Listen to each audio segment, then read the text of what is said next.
Hi, my name is Chris Brennan, and you're listening to the Astrology Podcast.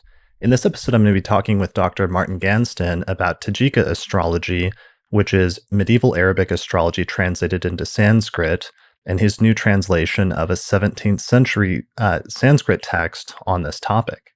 Hey, Martin, welcome to the show. Hi, thanks for having me.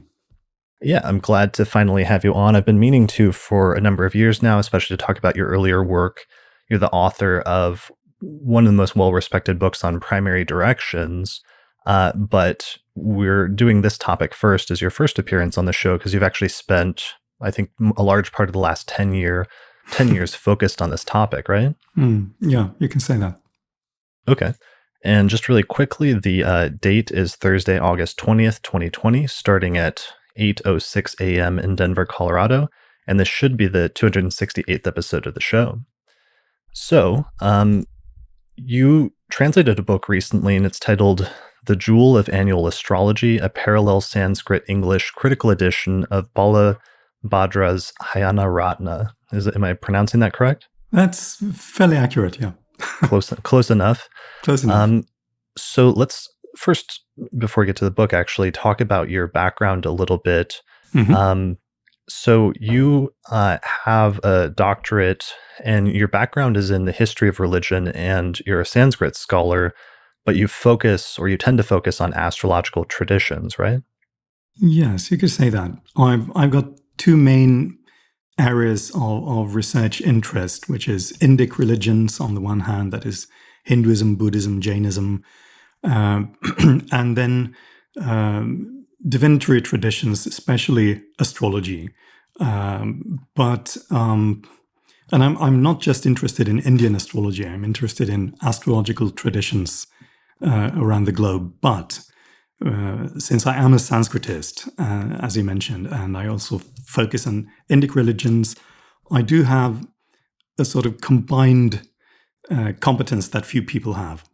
Most historians of astrology are not Sanskritists and vice versa, which means that I have tended to work a lot on astrology in India or in South Asia, simply because there aren't that many people doing it.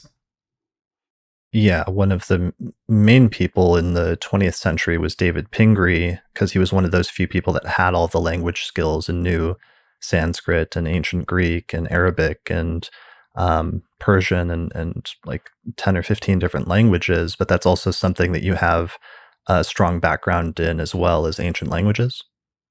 Well, my primary classical language is Sanskrit. Apart from that, I know a little bit of medieval Latin, a little bit of Koine Greek, and I can read a bit of Pali if necessary, but there are no astrological texts in Pali, so that's irrelevant.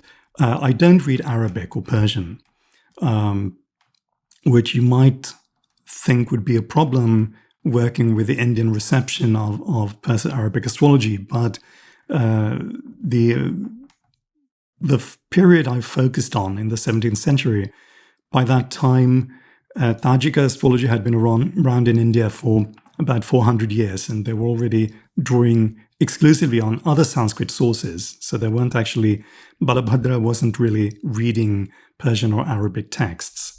And it seems he didn't even know, it wasn't even clear that Persian and Arabic were two different languages. They were just, foreign tongues. So, it was all Persian to him because he was living in a Persian-speaking milieu at the court. Okay. So, I haven't had to work with that sort of material. Yeah, sure. So. Well, let's talk about that. Let's jump into the book. So, Okay. The new book that you just published, it literally just came out this month. It's titled The Jewel of Annual Astrology, a parallel Sanskrit-English critical edition of Balabhadra's Hāyanaratna. It was published by the academic publisher Brill, but one of the things that was interesting is that they published it and released it first on August 3rd as a free ebook that could be downloaded for free on their website as an open access publication. And then they also published a print book on August 6th. So that was kind of unique and caught my eye right away because usually Brill books, some of them are very expensive and sort of can be harder to get. But why was it released? Why did they publish this partially as a free online PDF? Well, because I requested it. And Oh, that's all you have to do is just request. no, it's not. It's Okay. not. They demand a fairly hefty fee to do that. And as I couldn't pay it out of my own pocket, I went to the funding body that was funding my research in the first place. I was doing this as part of a 3-year project with a colleague. The whole project was called, it's a long title, it was called the Hindu Reception of Perso-Arabic Traditions of Knowledge and the Role of Jainism in Cultural Transmission, I think. So my colleague is a Jain studies specialist. So he was looking at specifically at the role of the Jains in this context, and I was looking at the reception of Perso-Arabic astrology specifically. So it was funded. We were doing this at Lund University in Sweden, but it was actually funded by one of the two main funding bodies here in Sweden for research in the humanities. And when I had a contract with Brill, I approached them, the funding body, and said, "This is the way it is. It's going to be published by Brill. It's going to cost so much, roughly, unless you want to make it open access." And they said, "Yes, we're all for open access." So there was a bit of a negotiation, and finally they paid Brill a whacking great sum of money, and Brill made it. First of all, made it open access, but also reduced the price of the hardback version quite substantially. If you look at other Brill books in the same series, they're roughly 250 euros. Yeah, at least for a 1,000-page book. Yeah, and this one is, I think, if I remember correctly, 75 or 80 euros. Not sure, something like that. Yeah, so I just ordered it for $80 for the print version, okay. Which is really good. Like you said, comparable books like Abu Mashar, that translation came out from Brill a year ago, and that was $300 US or something in that area. So, right. That's so Charles this is Burnett's, Charles Burnett's translation. So, so this book came out. It's a 1,000-page book. It's a critical edition where you have the Sanskrit text on the left and an English translation on the right. And the work you are translating was written in 1649. And what's the official title? It's called Hāyanaratna. So Hāyana means, as a noun, it means a year. As an adjective, it means yearly or annual. And astrology is sort of implied. And from the context. And Ratna means jewel or treasure. So the jewel or the treasure of annual brackets, astrology brackets. Okay, brilliant. And I'll put a link to it where people can go to the order page, either to order the print version or to download the PDF in the description below this video or on the podcast website for people listening to the audio version. So it was written in 1649, and one of the things that's interesting that caught my eye about that date is that makes Balabhadra roughly pretty much exactly a contemporary with William Lilly, who wrote Christian astrology within a few years of that, right? Yeah, I think it was published in 1647, the first edition. So, Christian astrology. So very close in time.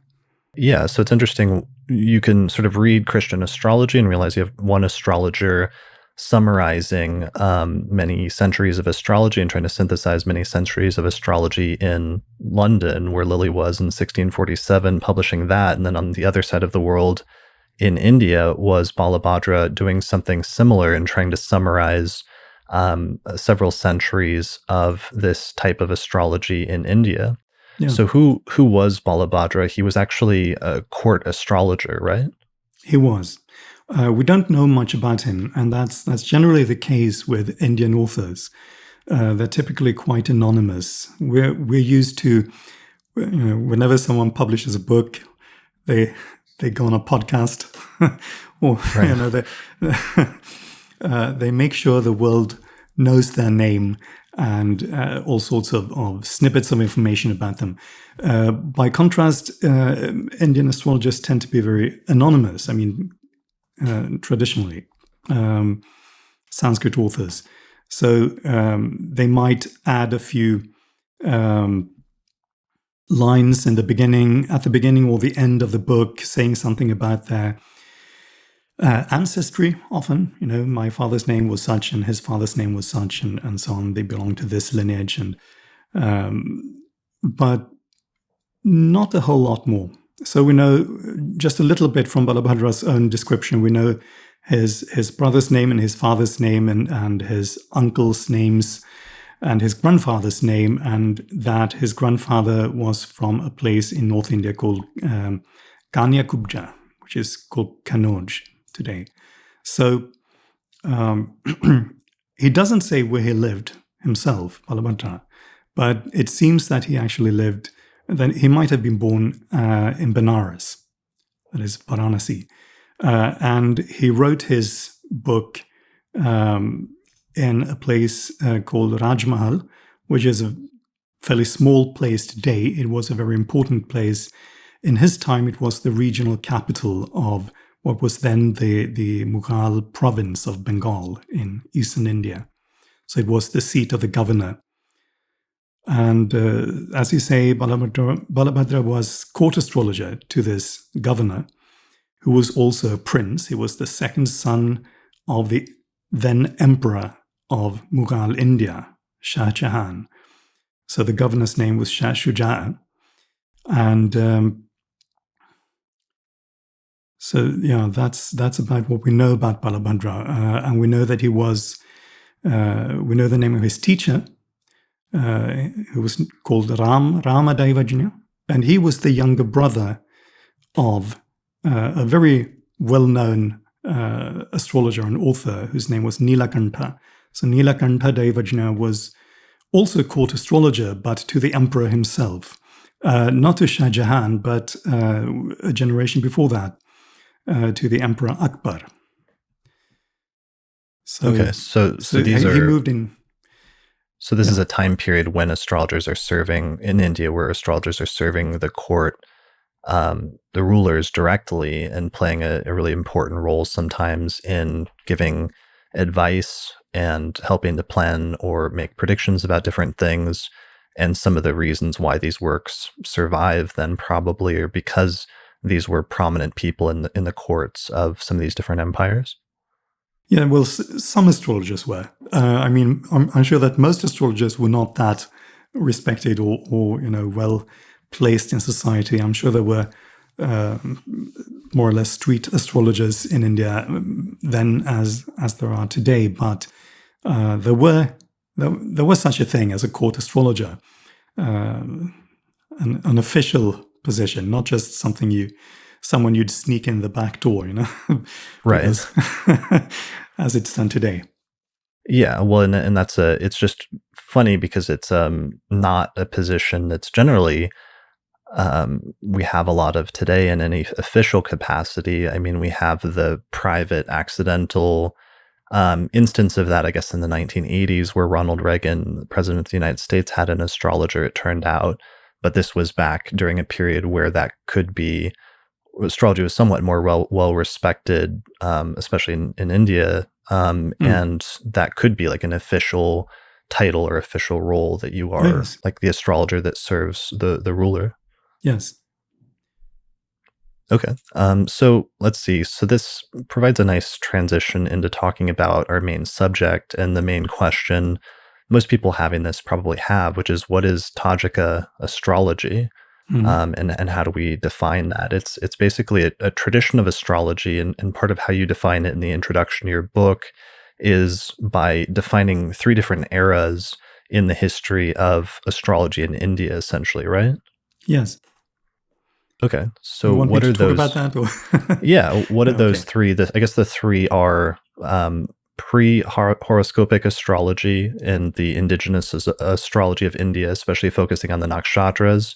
Then horoscopic astrology, which is when um, basically Greek astrology was transmitted from the Roman Empire to India and then synthesized with the indigenous Indian astrological traditions sometime in the first few centuries. And then finally, we have this third tradition, which is Tajika, which is Persian or Arabic astrology that got transmitted from the West to India. Yes. Is that controversial to talk? I mean, it's a little controversial even making that statement to some extent that there was some outside astrology that came into India. Well, controversial in some company and Mm. not in other contexts. I mean, in academic circles, it's not at all controversial, really. Um, it I mean, is. is the idea that Tajika, the idea that Tajika is a foreign type of astrology isn't even that controversial, though, is it? No, it's well, you in the 20th century, you actually get people like B.V. Raman, who's the one of the most important people in in modernizing and revitalizing Indian astrology in the 20th century. He actually writes in one of his books, or possibly more, but I remember one place where he says more or less that well, he denies that Tajika is of non-Indian origin, and he says something along the lines that, well, it must have been Hindu to begin with, or Indian to begin with, and then perhaps the Arabs borrowed it from India and they added some things or some Arabic terminology, and then it came back, but it was Indian to begin with. Excuse me. That's not a position that is taken seriously at all, I think, in academic circles, because there's absolutely nothing to suggest it, no evidence to suggest that that's how it happened. But you have to see these things in the context of Indian nationalism, which begins in the 19th century as a direct reaction against colonial rule. So I can absolutely understand the impulses that prompted and still prompt some Indian scholars more or less to deny that anything in Indian culture was ever imported from outside India. But that's a sort of knee-jerk nationalist reaction, and those are seldom very helpful in academic contexts. So we have to try to be dispassionate about these things. Sure. Yeah. So in the efforts to push back against colonialism and to shirk that off, there was almost maybe in some instances an overreaction of going too far and saying that all the astrology originated in India or what Yeah. have you, which is kind of something different cultures, it seems like, do. I've seen in the Hellenistic tradition, you see references to this in the Egyptian tradition and the Mesopotamian tradition, where it seems like different cultures are always claiming that they were the ones that came up with astrology and everyone else just ripped it off from them. Right. When in the world, always whenever you put two astrologers in the same room together, they begin to talk and like trade information and techniques, and there's always Yes. influence sort of going back and forth. Yes. Absolutely. Yeah. So Tajika is one of the great instances where we can study this, though, because it's one of the more obvious instances where I think you said starting in probably around the 13th century, there were texts on medieval Arabic astrology that were translated somehow into Sanskrit, and it created a new type of astrology that began being practiced in India and flourished for several centuries that we know today as Tajika. Yes. That's correct. The texts were, I would say, not exactly translated verbatim. I mean, you can compare this to the transmission of Arabic language astrology to Latin Europe, where you get translations that are very literal. I mean, sometimes they're so literal that they're in rather strange Latin, because the Latin is sort of mimicking Arabic turns of phrase and so on. So, so you get very close Latin translations. Some of them were actually made originally into Old Spanish, and then actually only after that were they translated into Latin. But that's by the way. But in India, there were no Arabic text that I know of was translated like that, but rather they were epitomized or summarized. So what you get in Sanskrit is a very condensed version. They try to boil it down, so the Sanskrit version will be much shorter and will be in verse, which is the pretty much the standard for any learned discipline, any branch of knowledge in India. Any branch of knowledge you look at, mathematics, cooking, whatever, medicine, the texts are typically in verse, or at least partly in verse. So it's in the form of like a poem. You could call it a poem. I mean, it's not that poetic. I mean, so depending on the author, there are some authors really are poetic. I mean, they choose very mellifluous ways of framing things, but most of it is just it's verse. Okay. But it's not really poetry, but it's verse, and that's been a tradition for many centuries in India, and I think it's partly to do with the strong oral tradition that India has. It's much easier to memorize something in verse than just memorizing long prose passages. Okay, because it has like a rhyme to it, or it has a certain fixed sequence. Not rhymes, but a rhythm. And typically chanted. So, okay. So one of the speculations that you've had is that you think, to go in line with what you were saying, was you think that what happened is that there was a medieval compilation of Arabic texts that at some point was put together. So you have a bunch of different Arabic authors in one text and excerpts from it. And then you think that compilation was translated sometime around the 13th century. And there's a specific early Tajika author who is often attributed some of the earliest works on this type of astrology on Tajika in Sanskrit that you think is maybe one of the earliest translators or earliest authors of this type of astrology? Yes.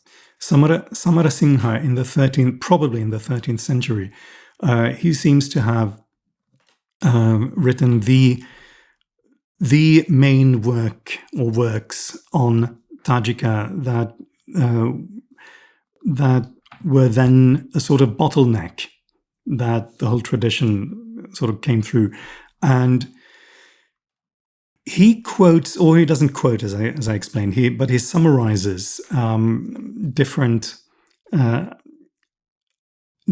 teachings that are recognizable enough that we can trace them. We can say this is from Saul, this is from Omar, this is from whoever, and but he never credits any of these people. He does credit one person. He says this is from the work of Kindi. So the question was, of course, who is this Kindi? And Pingri's idea was that it was somehow a version of the Persian or Arabic word Hindi or al-Hindi, that is the Indian, which for various reasons is not very likely. It's not likely from a linguistic point of view because an Arabic h doesn't normally become k in Sanskrit. So it's much more likely that it's al-Kindi who becomes Kindi in Sanskrit. And also it seems a bit far-fetched that it would be someone called the Indian who is credited with these various non-Indian doctrines.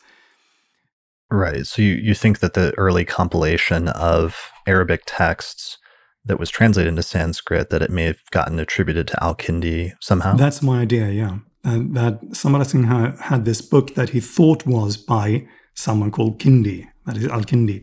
But that was actually a compilation. So as I said, Sahl ibn Bishr is one of the main authorities, most important sources for Tajika, and he's never mentioned by name. Right. And that's one of the most interesting and the coolest pieces of your research that you've done so far, is identifying where a large chunk of Tajika astrology comes from. You've been able to demonstrate through just doing parallel translations that large parts of it come directly from the work of the 9th century astrologer Saul ibn Bishr, who, and especially his introduction to astrology, seems to have been one of the primary source that these later Tajika authors ended up drawing on through this Arabic compilation that was translated into Sanskrit. Yes. Okay. And that was originally, did you first unveil that sort of discovery in that paper in 2011? I think it was titled Saul and the Tajika Yogas, Indian Transformations of Arabic Astrology. Yeah, that paper was the outcome of my good friend Ula and myself sitting together talking about astrology and reading, as I recall, reading a bit of Nilakantha's introduction to Tajika in Sanskrit, and speculating on the origin of these strange sounding Sanskritized Arabic words. I mean, some of them are not really recognizable until you know where they come from. Then you can sort of see how they were transmuted. Right. But the fact that there was... Here, let me show some of the words. Okay. so basically, because in Indian, they'll define different planetary combinations and they'll use these different words, which for the video version I have over on the right, the Tajika names, but they don't really mean anything. They're just like technical terms in Sanskrit that Yes. don't otherwise mean anything. But when you compare them to the terms that Saul uses in Arabic, you realize that they're just largely transliterations of the exact Arabic terms into Yes. Sanskrit. Exactly. So what are some examples? Well, the ones we see here are Iqbal becoming Ikkavala. But now I'm giving it the classical Sanskrit pronunciation, including the a at the end. By the time these terms were Sanskritized, this final in Indian languages may already have begun to fall away, the way it's done in modern North Indian languages like Hindi today. It's similar to French. You know, in French, many words end with an E that is never pronounced. Okay, right? sure. So a mute. So it's like that. So even if the Sanskrit version says Ikkavala, it was probably pronounced something like Iqbal or Iqbal, because B and V are very similar. So they probably sounded more similar than they look on the page.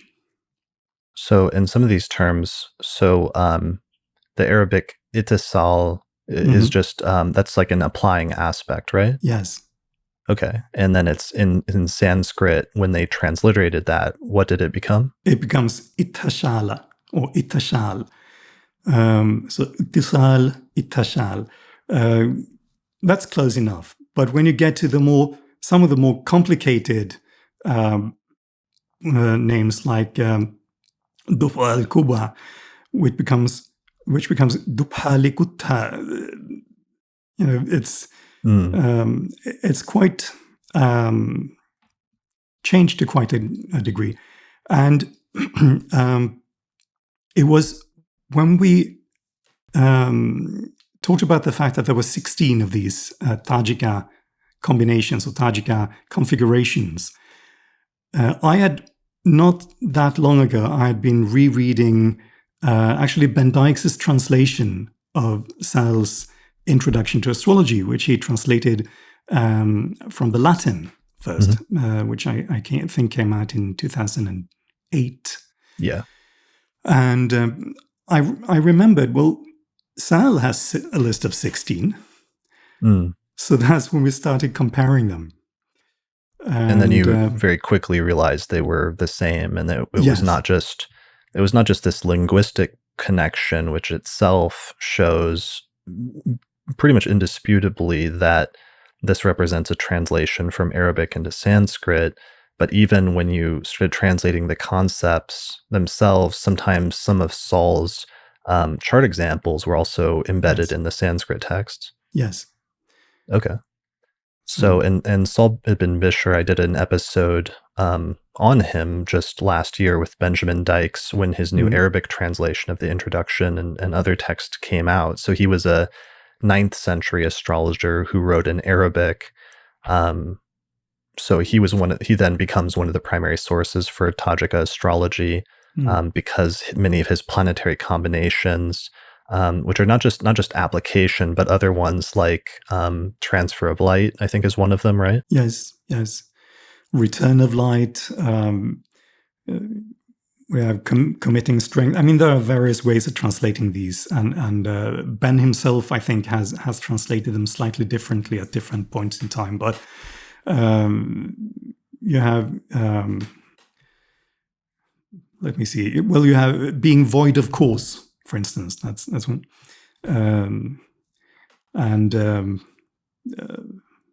well, strength and weakness, and committing strength and like collection of light. Collection of light, exactly. Transfer of light, collection of light. So you have these various things that anyone.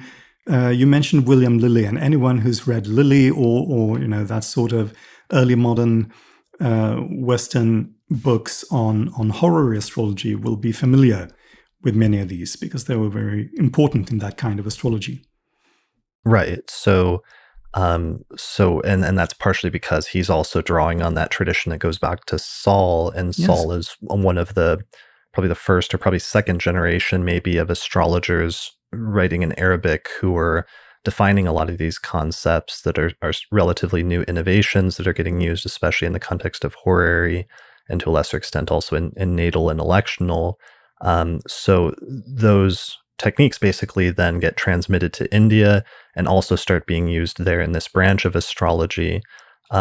One of the things that this branch, though, focuses on especially and seems to specialize in, or came to specialize in terms of Tajika astrology, is annual astrology, or making yearly predictions, especially through the solar return chart. And that seems to be the main thing that sort of sets it apart or makes it unique in some ways, or attractive in some ways in Indian astrology, it seems like, right? Yes. I think that seems to be one of the main selling points when you read Tajika authors writing about introducing Tajika. Very early, several of them start telling you that this is the main thing. This is the great thing about Tajika, that you can make annual predictions and very detailed, sort of fine-grained predictions as compared to what you might call mainstream or classical Indian astrology, which has these blocks of time called dashas, so planetary periods, and they can, of course, be subdivided, and theoretically you can subdivide them any number of times. You can go into sub periods, but it becomes very complicated, complex.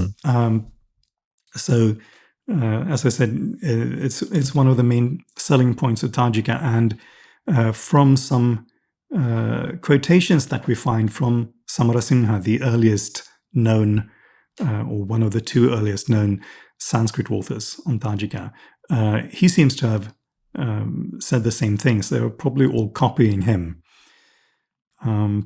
Okay, so part of the reason for this is that even though a large chunk of Hellenistic astrology got transmitted to India sometime in the first few centuries CE in this when it merged with the indigenous Indian astrology surrounding the nakshatras and whatever else existed there up to that point, which is a little ambiguous, and created this new tradition of like mainstream horoscopic astrology in India. It seems like one of the things that didn't get transmitted was the idea of solar return charts, which are sort of referenced, but very infrequently, it seems like, in Hellenistic astrology or in passing. So I can kind of see why maybe that didn't get transmitted.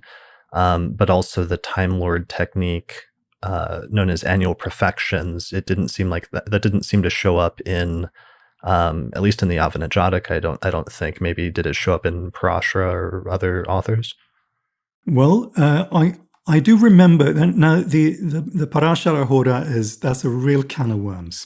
Okay. Dating that, because there are wildly differing versions of that text, and it's a layered text. Some parts are obviously older than others, but there is a chapter, as I recall, towards the latter part, probably one of the later chapters, later in a historical sense, of that text that teaches a technique called the Sudarshana Chakra, which is basically annual perfections, where you first of all, it says you draw up a round chart. That's unusual in India. Okay. But you draw up, and it's 3 concentric circles. One for the ascendant, one for the sun, and one for the moon. And then you move all those 3 forward along the zodiac by 1 sign per year. So that's annual perfection. So at least it's a sort of rudimentary annual perfection technique. So, but how old that is in India, I couldn't say. Or Sure. it might have entered at a later time. Sure. But the main point, I guess, is just that solar return doctrine doesn't show up in Indian astrology for the most part. And however, solar returns became a major part of medieval Western astrology in some of these Arabic authors, and that's part of what got transmitted. And so the prevalence or the popularity of Tajika probably partially derives from that it deals with this concept of solar return charts, and it tells you both how to calculate them and then how to interpret them. And that's a large part of what this text that you translated deals with. Absolutely, it is. It starts off by giving you a few chapters on basic technical concepts that are not part of pre-Islamic Indian astrology. So there's one explaining the dignities, that is, those dignities that are different, that are not part of older Indian tradition, and then one explaining the yogas, which is this list of 16 types of configurations that we already talked about, and there's a chapter on the lots. But then it gets into annual astrology, and the rest of the book is about that specifically. Okay. So it's about solar. So it has solar returns, and then they integrate annual perfections into solar returns as well. You also mentioned the lots, which is that was another concept that was interesting that didn't really get transmitted. It didn't seem like, for the most part, in the Jataka, or is a little mysteriously absent. But then the lots also are one of the major features that show up in Tajika astrology that was brought over from Arabic astrology. Yeah. There are a few things. It does seem that, or it does seem likely that the original transmission of Hellenistic or Greek language astrology to India was through one text. There was a sort of bottleneck text in that case as well. So maybe it's not that surprising that not every aspect of Greek language astrology made it to India. Not every text mentions every doctrine. So, as you say, the lots didn't make it. Annual perfections and annual revolutions didn't make it. What we know as primary directions didn't make it. Sometimes called, Ben Dykes likes to use the word distributions, and I think Schmidt liked to talk about circumambulations, but it's basically the same technique. But that didn't make it either. What makes you think that it was one singular text in the first transmission? Is it due to things like the exaltation degree issue? Yeah, exactly. That's one of the things. Yes, and what's that briefly, just for people not familiar? Right. Okay. So the exaltations of the planets are not just signs, but degrees within those signs, right? Mm-hmm. And the standard Indian list of exaltation degrees is pretty much the same as the standard Greek list, except for two planets. That is the Sun and Jupiter.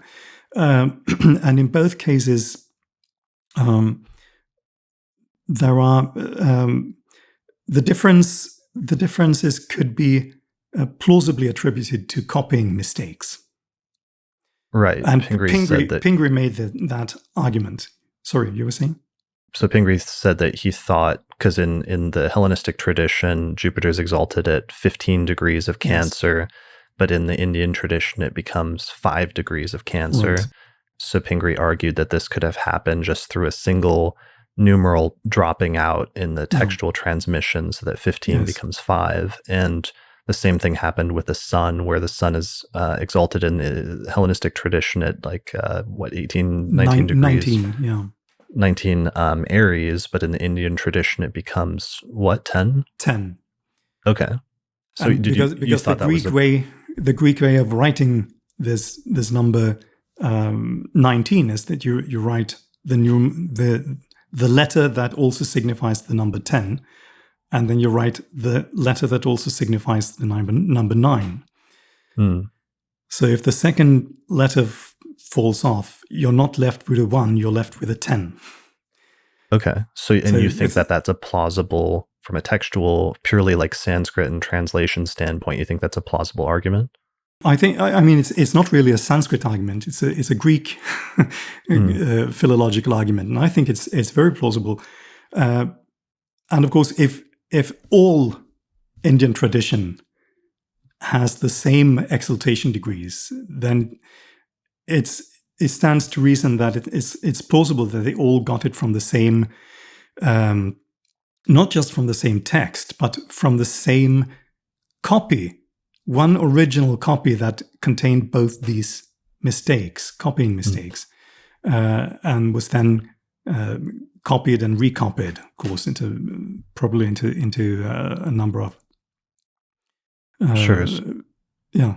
So both of these then represent two different transmissions of astrology from the West to India, and then the subsequent reception of that, like the first transmission being Greek astrology into India, and how that was received and adapted and changed in some ways in the first few centuries CE to create horoscopic astrology and the practice of studying nativities or birth charts in India. And then we get another transmission of that with Tajika and Arabic astrology being translated into Sanskrit about 1,000 years later, sometime around the 13th century.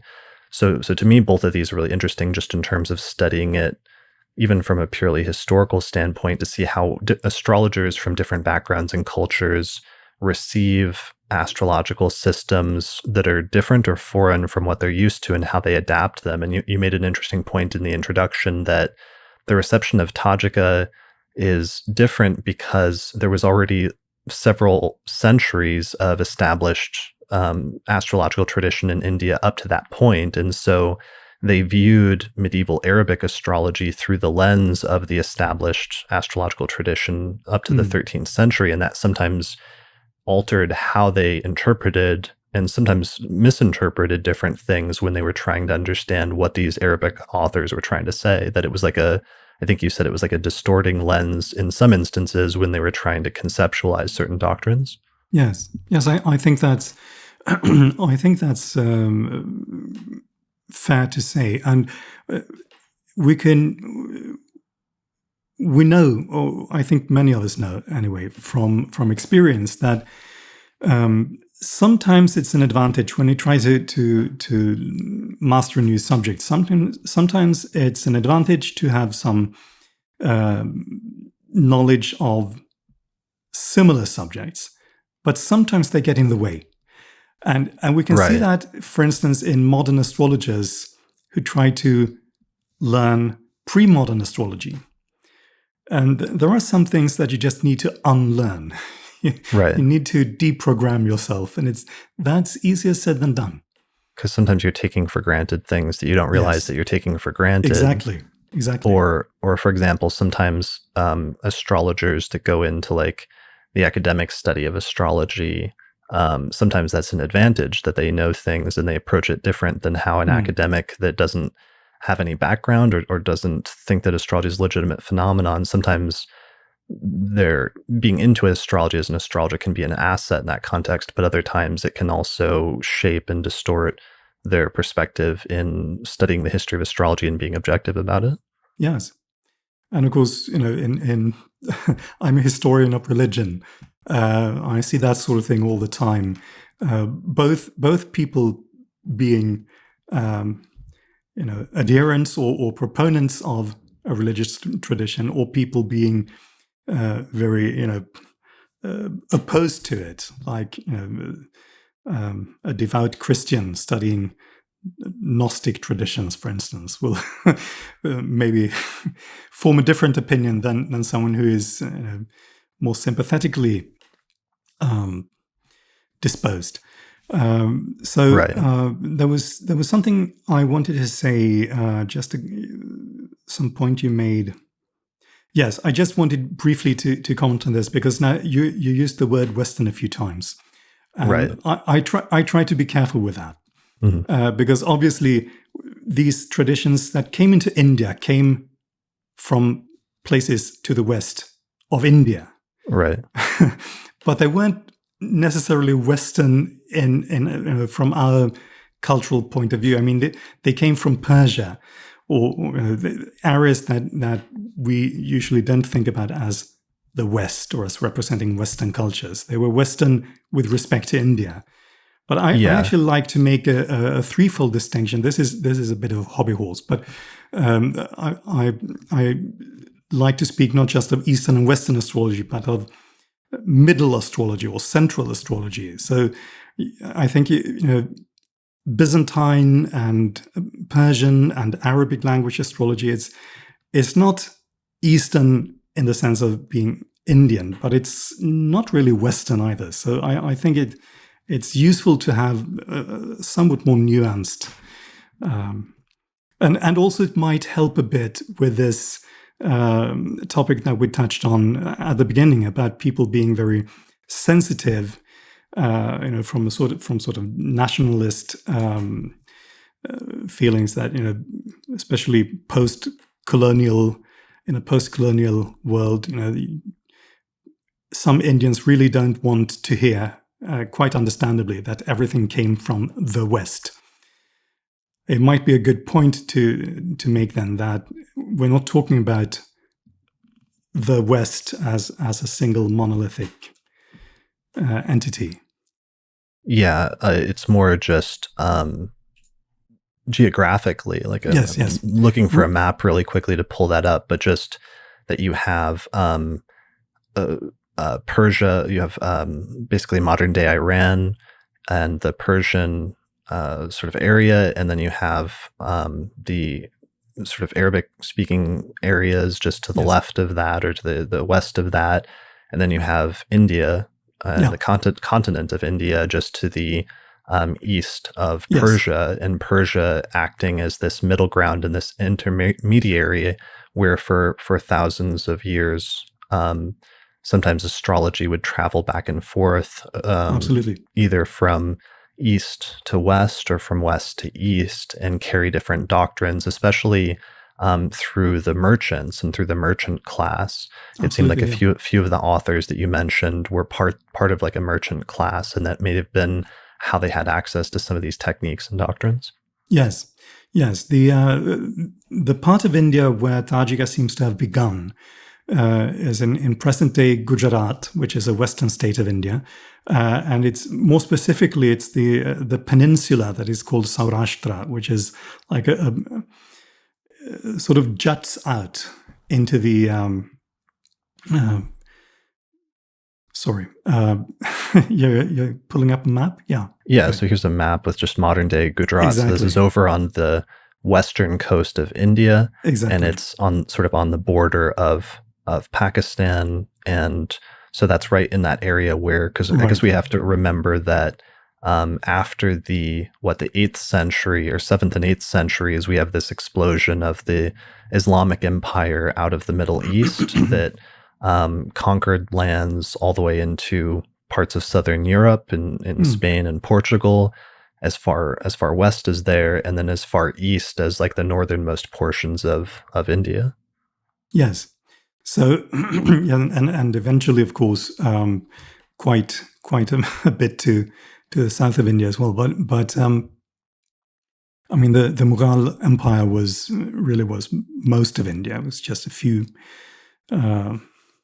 kingdoms, mostly in the south, that were not part of Mughal India at its height.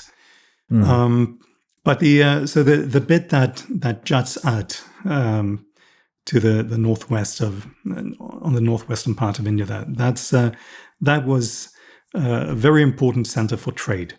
So all the way back to the 7th or 8th century, there were trade connections, and of course Persia had been conquered by the Muslims in 651. So already at that time, Islam was being transmitted as well, to some extent, and with it, Arabic language learning. And the merchants, the Indian merchants, some of them were Hindus, some of them were Jains, but they would interact with these people who were ethnically probably mostly Persians, but who brought with them, as I said, Arabic language learning.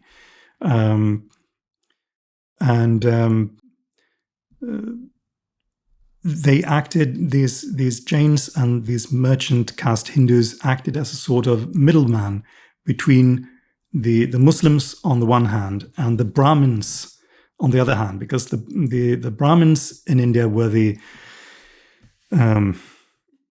intellectual majority, you might say. The majority of people writing learned works in Sanskrit were Brahmins.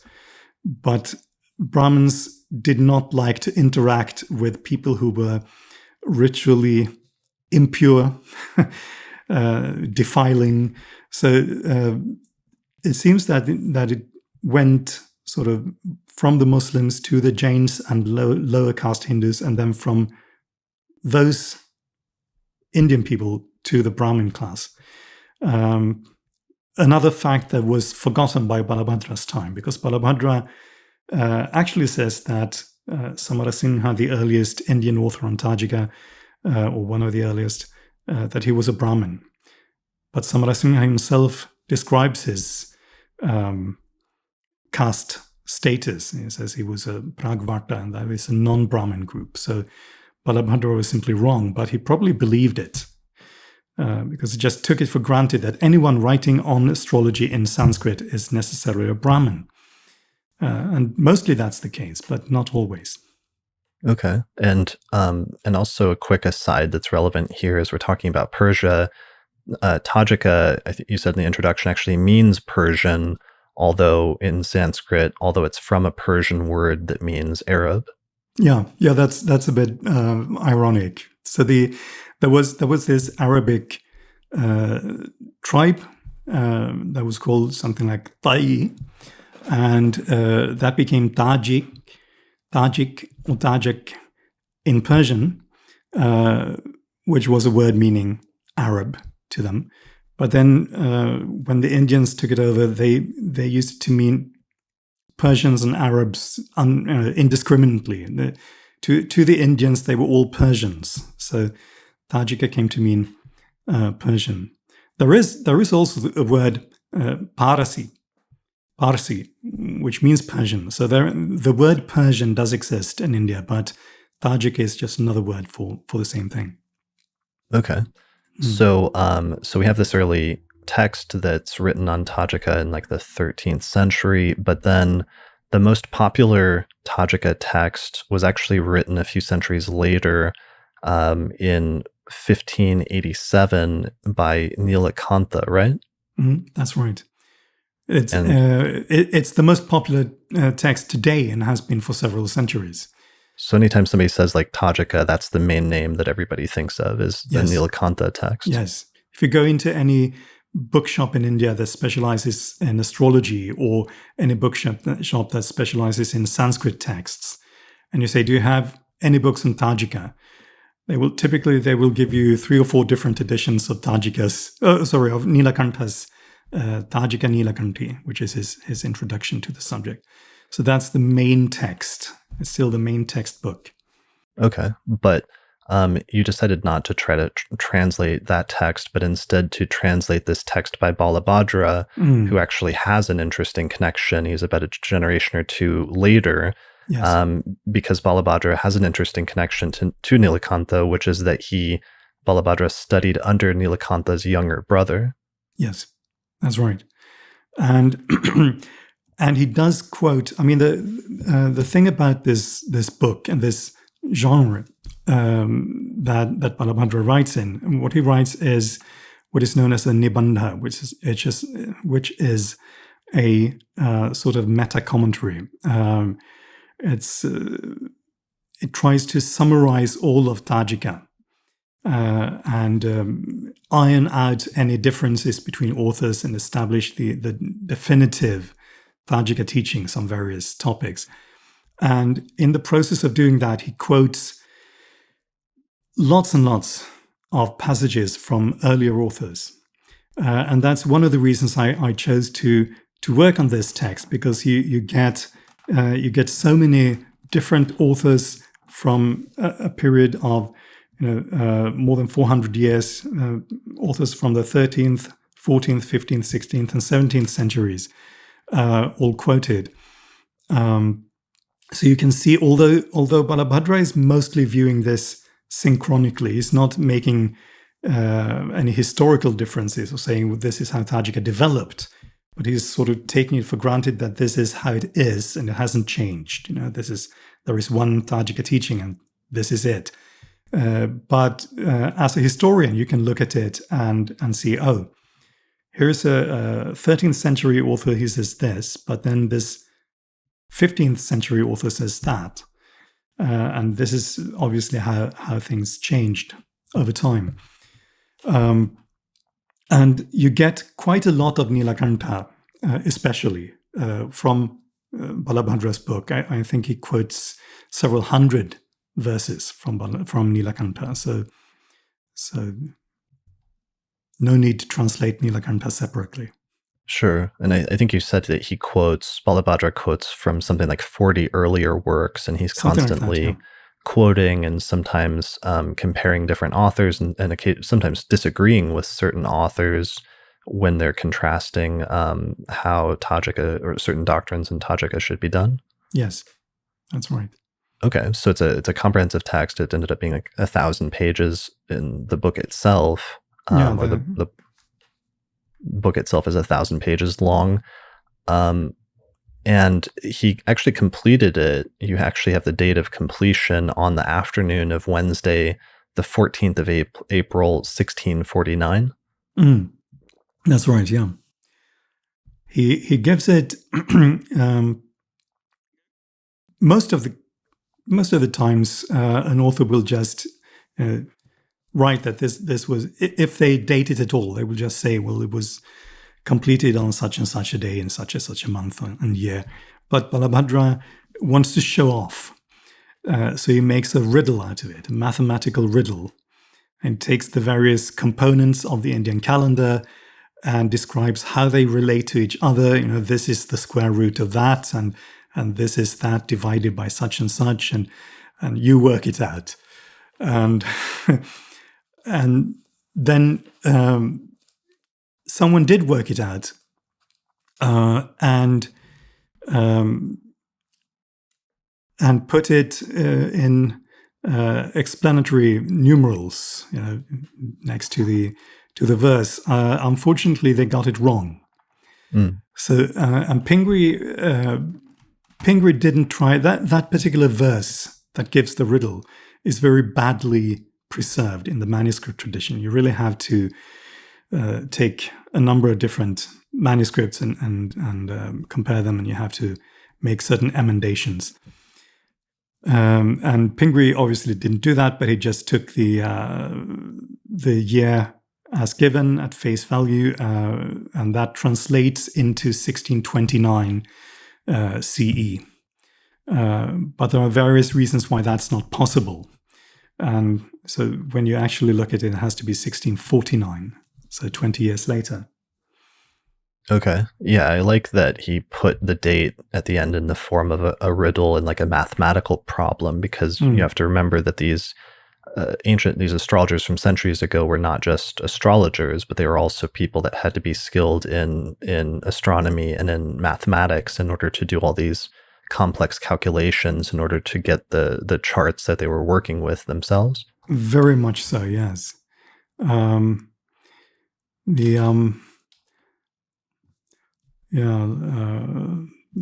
to find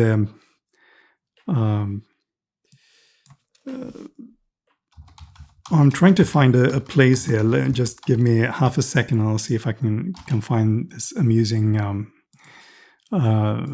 place where he praises his own mathematical abilities. Right. Thus, he says, persons such as myself, who have received their knowledge from the illustrious Rama Daivajña, sovereign of all mathematicians, can devise numerous particular methods. So that's in the context of explaining different ways of deriving the time of the annual revolution. So calculating the precise time for which to cast the chart. So he's very proud of his mathematical knowledge and of being the student of this famous Rama Daivajña. And he's not afraid of showing it. It's very, in a way, it's half endearing, half annoying. This tendency to this boasting tendency that you tend to find in many of these earlier authors, both Indian and European authors. They can be quite, these were times when people were very proud of their superior knowledge, their superior learning, and not afraid of saying so.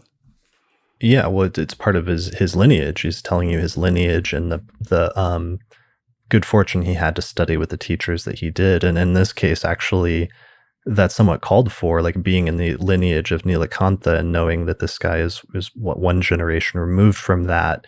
Even from our perspective, if you're approaching Tajika and everyone says Nilakantha is the main guy for Tajika, and you say, well, who is Balabhadra? And they say, well, Balabhadra studied under the brother of Nilakantha, so that does give him a sort of elevation in the eyes of an astrologer in some ways. That's right. So in terms of the content of the text, first I wanted to show for people watching the video version, an image you sent me. So this is like an actual image of one of the pages or one of the manuscripts in Sanskrit, right? That's right. This is one of the more legible ones. More legible, okay, because it's all written by hand. This is not, this is someone with good handwriting. Okay. They're not all like this. So one of your skills is not just learning to read Sanskrit, but you also have to learn how to read different handwriting styles and sort of decipher them. And that's very much learning by doing. And sometimes in this one, it has a diagram over on the right that's written in like red ink. Right. Is that how the diagrams would normally be displayed? Yes. There are some regional differences in how to draw horoscopes in India. And students of medieval and early modern Western astrology will recognize this diamond shape chart. Mhm. The only difference is that whereas in Western sources, the first house is the big diamond on the left, because the idea is that you're looking towards the south, so you get the ascendant on the left. Mhm. Here, the ascendant is actually the big diamond at the top, because Indian maps, exactly that one, because Indian maps are drawn as if you were looking towards the east. Mhm. Okay. So that's the first house, and then they go counterclockwise. And they're actually, you can see there are numbers Oh yeah, in these 1, squares, and 2, 3. exactly. And these are Indian numerals. Of course, what we call our numerals Arabic numerals, but because we got them from the Arabs, right? Mhm. But the Arabs got them from the Indians. So they're Mhm. actually Indian numerals. So some of these are quite recognizable. 2 and 3 are very similar, for instance. Mhm. But these are not actually the numbers of the houses. They're the numbers of the signs. And in this case, they coincide because this is a chart with Aries rising. So the first sign is also in the first house. So Right, because that's one of the big differences here is even though mainstream Indian astrology that came from the Hellenistic tradition used whole sign houses, when they imported medieval Arabic astrology through Tajika, one of the things that they brought in was quadrant houses. And Balabhadra spends like a chapter explaining how to calculate quadrant houses at one point, right? he does, but it wasn't actually brought in with Tajika. It existed prior to that in India. Hmm. And even today, if you go to an Indian astrologer, many of them will use whole sign houses. Hmm. But most of them, or at least quite a few of them, I can't say most of them because I haven't done a statistical survey, but in my experience, many of them will, if they want more accuracy, cast quadrant houses as well. Now, of course, Okay. in India, especially in the south, the difference is generally quite small. But I mean, I was born in southern Sweden. That's already quite a high degree of distortion. It's 55 degrees north. Mhm. My wife is from the north of Sweden, was born at 64 degrees north. So that's slightly below the polar circle. Right. So So the houses start getting very very distorted distorted, yes. okay. But in India, and especially in South India, where you are perhaps at 10 degrees north, it's no big deal, this distortion of houses. But similarly, I expect in Balabhadra's time, many people would, for a rough overview, they would just use the signs as houses. But they also did know how to calculate quadrant houses. And typically, they used what we know as porphyry cusps. Yeah, it seemed like he was just dividing the quadrants proportionally, which would be basically porphyry houses. Yes. But in India, they're called Shripati Bhava, Shripati houses, after an 11th century author whose name was Shripati, who describes them in his work on natal astrology. He was basically an astronomer, or I think more of an astronomer than an astrologer, really. So he's very focused on calculations and things like that. And he wrote purely astronomical works as well.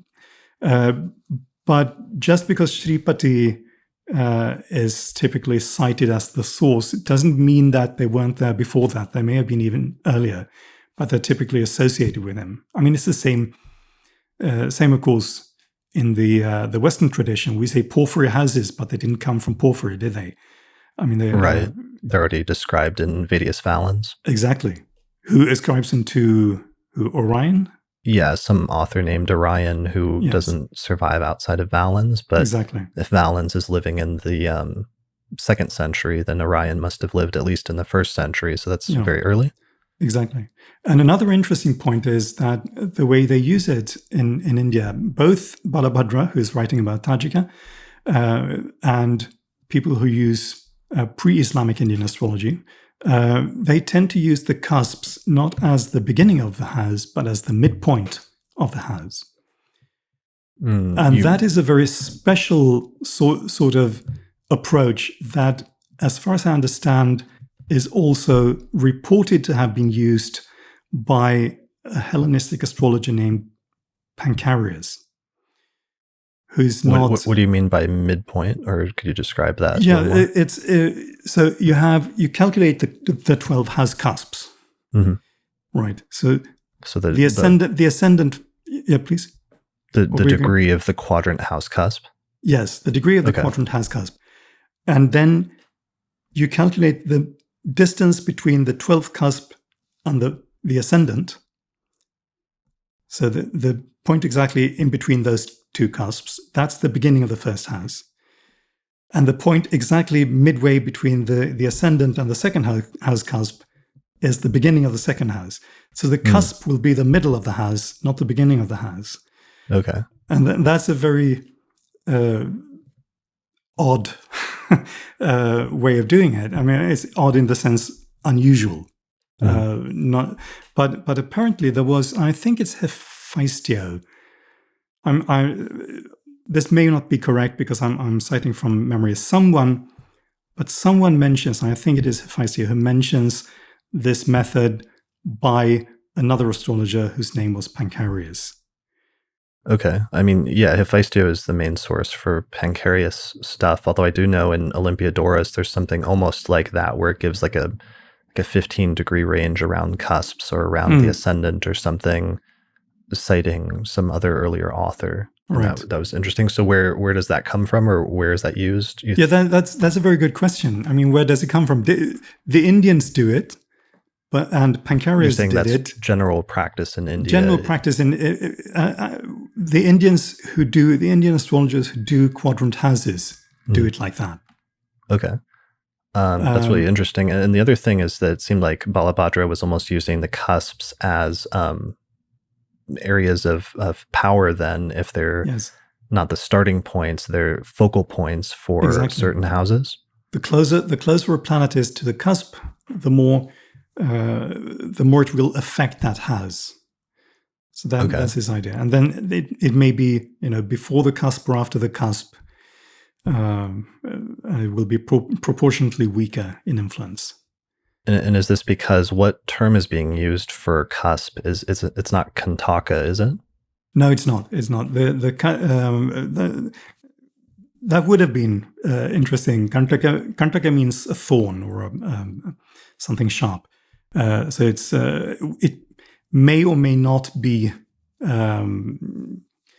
etymologically related to kentron in Greek, which was then also borrowed into Sanskrit as kendra. But no, the word used is typically either spurta or spashta, both of which are properly adjectives, meaning precise or exact or clear. So it's the precise point of the house. Okay. So they use it as a noun. So the pinpoint. Pinpoint, yeah. Yeah.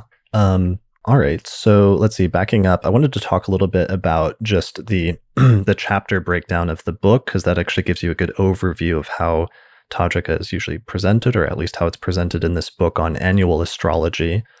So just looking at the PDF here really quickly. Here's the title and the table of contents. So it starts with the fundamentals of astrology and the annual revolution, and he does some defending different things like the practice study of Tajika, but one of the things that's interesting is just a long discussion about calculating the time of the annual revolution, which is the solar return chart.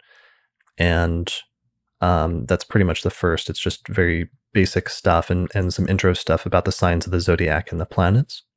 Mm-hmm. Then it goes into aspects and dignities and different schemes for friendship and enmity between the planets, as well as the 5 dignity systems and other concepts. So here we get into some of the discussions where, on the one hand, it's similar and it's receiving certain concepts relatively faithfully from the medieval Arabic tradition, but in other instances there were some issues and they ran into some translation, possibly misunderstandings, such as with the concept of dexter and sinister aspects, which is right and left-sided aspects. The doctrine was there, but there was some sort of issue when they received it that you talk about in the introduction.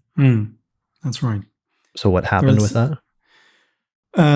Right. So they misinterpreted or interpreted or reinterpreted this difference as having to do with above or below the horizon, which again may be to do with the fact that the Indian chart shape, or at least the North Indian chart shape, which is this diamond shape that we looked at previously, has the first house at the top, which means that the right-hand side of the chart will basically be the houses that are above the horizon, and the left-hand side of the chart will be the houses below the horizon. So I think that's how the misunderstanding or the conflation of these two ideas came about.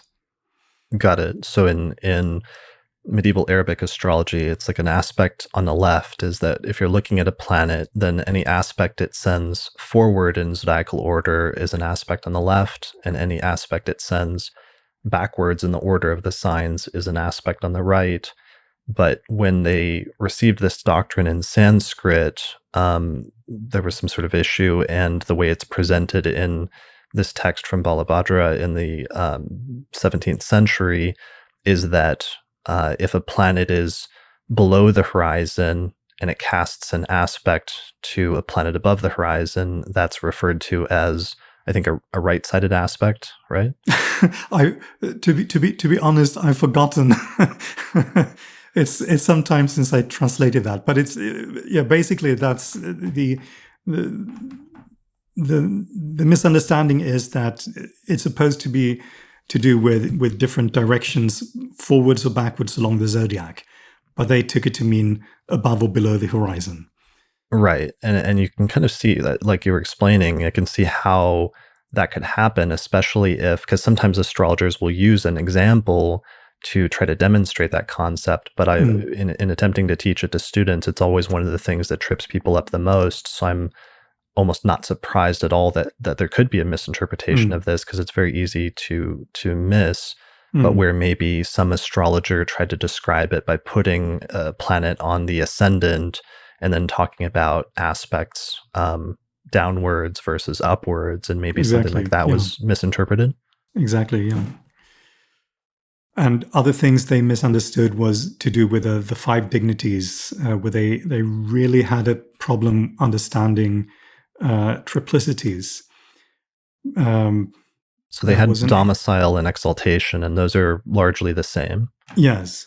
And then domiciles, exaltations, and decans were already part of Indian astrology, but decans, even in the original reception of Greek language astrology, I think decans were misunderstood, because the rulership scheme for the decans in Indian astrology actually has to do with the triplicities, or with signs that are in a trinal relationship, 120-degree relationship with each other. So there was like a conflation between triplicities and decans? I think so. And then it got even more confused in the transmission of Tajika.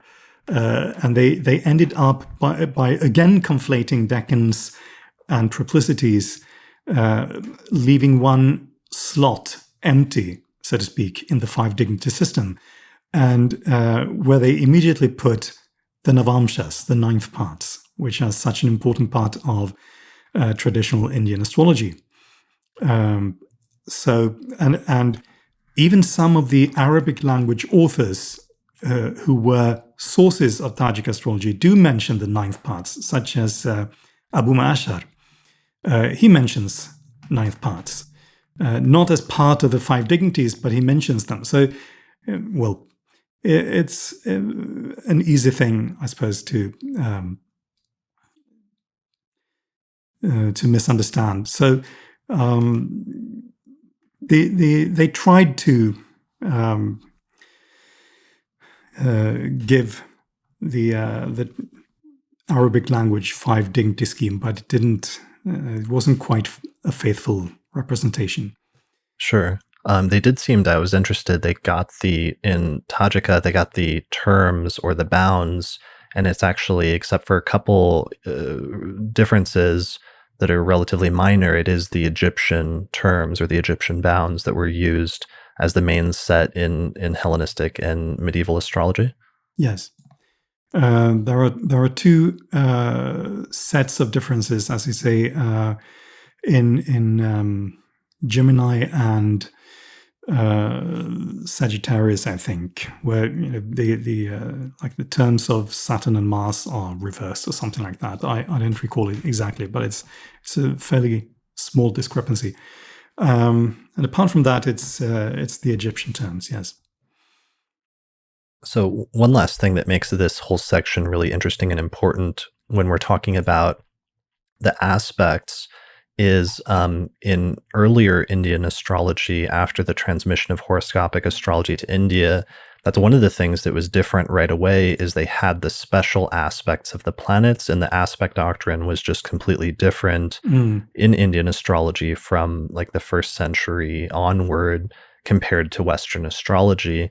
But here in the Tajika tradition, they did start using and received the standard Western aspect doctrine, which was like the conjunction, sextile, square, trine, and opposition with the same signs and the same degrees associated with those aspects. They did, yeah.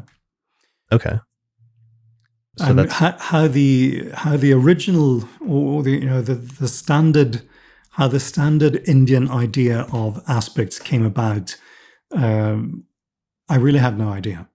okay. I was going to ask you if you knew what the nobody has an answer for that. I've been wanting to find out the answer for that for many years, but so far nobody.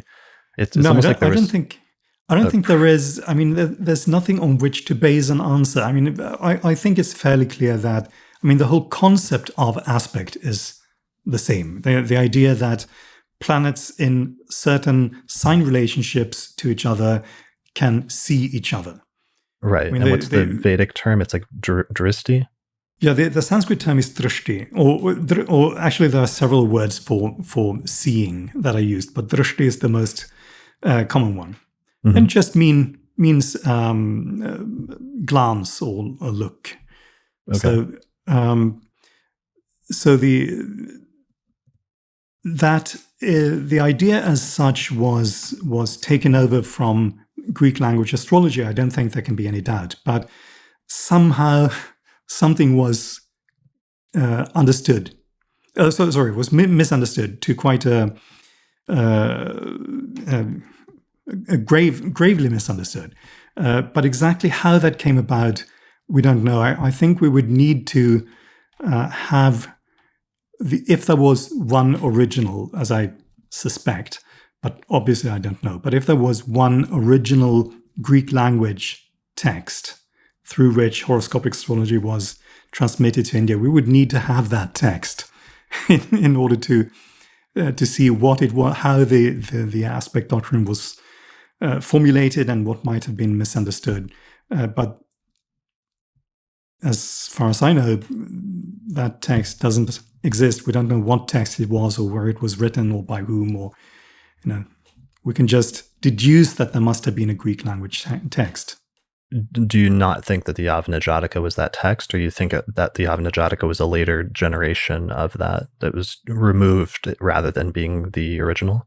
The Yavana Jataka is a Sanskrit text, of course. So, so I think there's a paper of mine, a very short paper of mine, that is just in the pipeline right now. It will probably be out in a couple of weeks.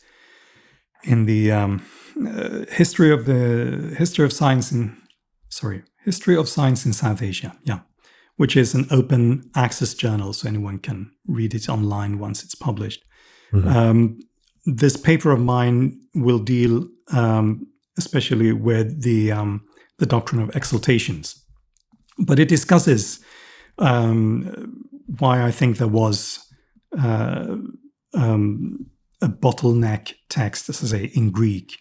The Yavana Jataka obviously is not in Greek; it's in Sanskrit, so it's not the bottleneck. And personally, I think the Vruddha Yavana Jataka by Meenaraja is probably older than the Yavana Jataka by Spurji Dvaja, which Pingree thought was the oldest one. But yeah. Okay, that's good enough.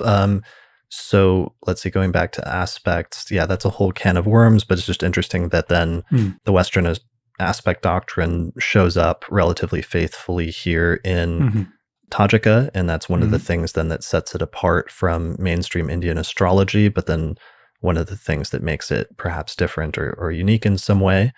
Let's see. Elsewhere in the third chapter, it goes into the 16 configurations and starts talking about the different orbs for planetary aspects and the periods in which the planets come into orb of being in an aspect with each other and move out of it. And then it goes into the 16 different configurations. And these are the ones we were talking about earlier that are all basically translated from Saul, and in most instances relatively faithfully, although in some instances there were a few that were misunderstood, especially the what is known in Arabic as Kabul, that is reception, which became Kambula in Sanskrit. And it was probably along the lines that you were mentioning before. Someone gives an example. And because Saul, in explaining reception, he has these examples using the moon. He says, as if the moon were in, I don't remember now, but moon were in Aries together with Mars. Then Mars would receive the moon. So like that. And from this, the Tajika authors deduce that what they call the Kambul is a sort of 3-planet configuration that involves two planets and the moon. So the moon is involved in all that. So they really misunderstood the reception doctrine. Yeah, that was because one of my motivations and interests in looking into Tajika and my excitement in reading this translation of yours over the past couple of weeks has always been wanting to see if, by studying the transmission of Arabic astrology into Sanskrit, if that could help us to clarify some major debates that sometimes happen over little points of doctrine in medieval astrology and sometimes Hellenistic astrology. But one of those was actually in the area of reception, where sometimes there's debates about reception and what is reception versus what is not in the Arabic tradition, and textual debates that astrologers are having today as we recover some of those definitions. But I was a little disappointed that reception was one of the ones where it's just way completely different from the medieval Arabic tradition, where there was some kind of misinterpretation that happened. Yeah, I think it's fair to say that they botched that one. That's What are the ones that are just exactly the same in terms of these 16 configurations? I think one of the first ones was it's a sala, which is just an applying aspect, right? Yeah. I think application and separation, I think they got pretty much right. And let me just see if I can bring up the list here. As you said, it's a long text. Yeah. So I'm just looking. What page are you looking at? Well, for the table of contents, it's just like. Oh yeah. But I thought you might be looking at the actual. No, let's just look at the table of contents. Okay. Let's make it easy. All right. So going from memory, the application and separation, translation of light, they got right, or transfer of light. Which one is that in the Sanskrit? Nakta. Nakta, okay. Yeah, which is nakl in Arabic. But they slightly misunderstood what they call the yamaya, that is the collection of light. That is, they didn't understand about collection of light, properly speaking. That is, in the Arabic language texts, is when two planets both apply to a third planet that is slower than both of them. Mm-hmm. But in the Tajika text, it's treated as similar to the transfer of light, in the sense that the slowest planet is supposed to be the middle one. So it's like you have Venus at 8 degrees, Jupiter at 12 degrees, and Mars at 16 degrees, for instance. So, so they got that wrong. And with transfer of light, you said that was exactly the same in the Arabic and the Tajika tradition. Yes, that one they got right. A faster moving planet like the moon. You have two planets that are your primary significators, but they're, let's say, not aspecting each other. Let's say they're in aversion, but then you have a third faster moving planet that separates from one and then applies to another. So it transfers or connects the light between the two. Yes. And that's the same in Tajika? Yeah, it is. Okay. So just briefly, I think they got the void of course, that is kalasara, that they got right, and I think also more or less the radda, that is the return of light. What is that's actually an interesting one with the void of course. So how did they conceptualize that? Because that is actually a modern debate where there's when I say they got it right, I mean they what they say is found in at least some of the texts. The texts do define it slightly differently, but okay. I don't want to get you in trouble, but how does Balabhadra, if you recall, how does he define? I don't actually recall it verbatim, but I can look it up. Okay. So let's see. I'm looking really quickly. So what is the Sanskrit name for that again? Kalasara? Kalasara, yeah. It's again, this is so this will be a good example for how the text goes. So it says, because he usually opens and he has an introduction, but then immediately he starts quoting earlier Tajika authors in order to define the concept. Yeah.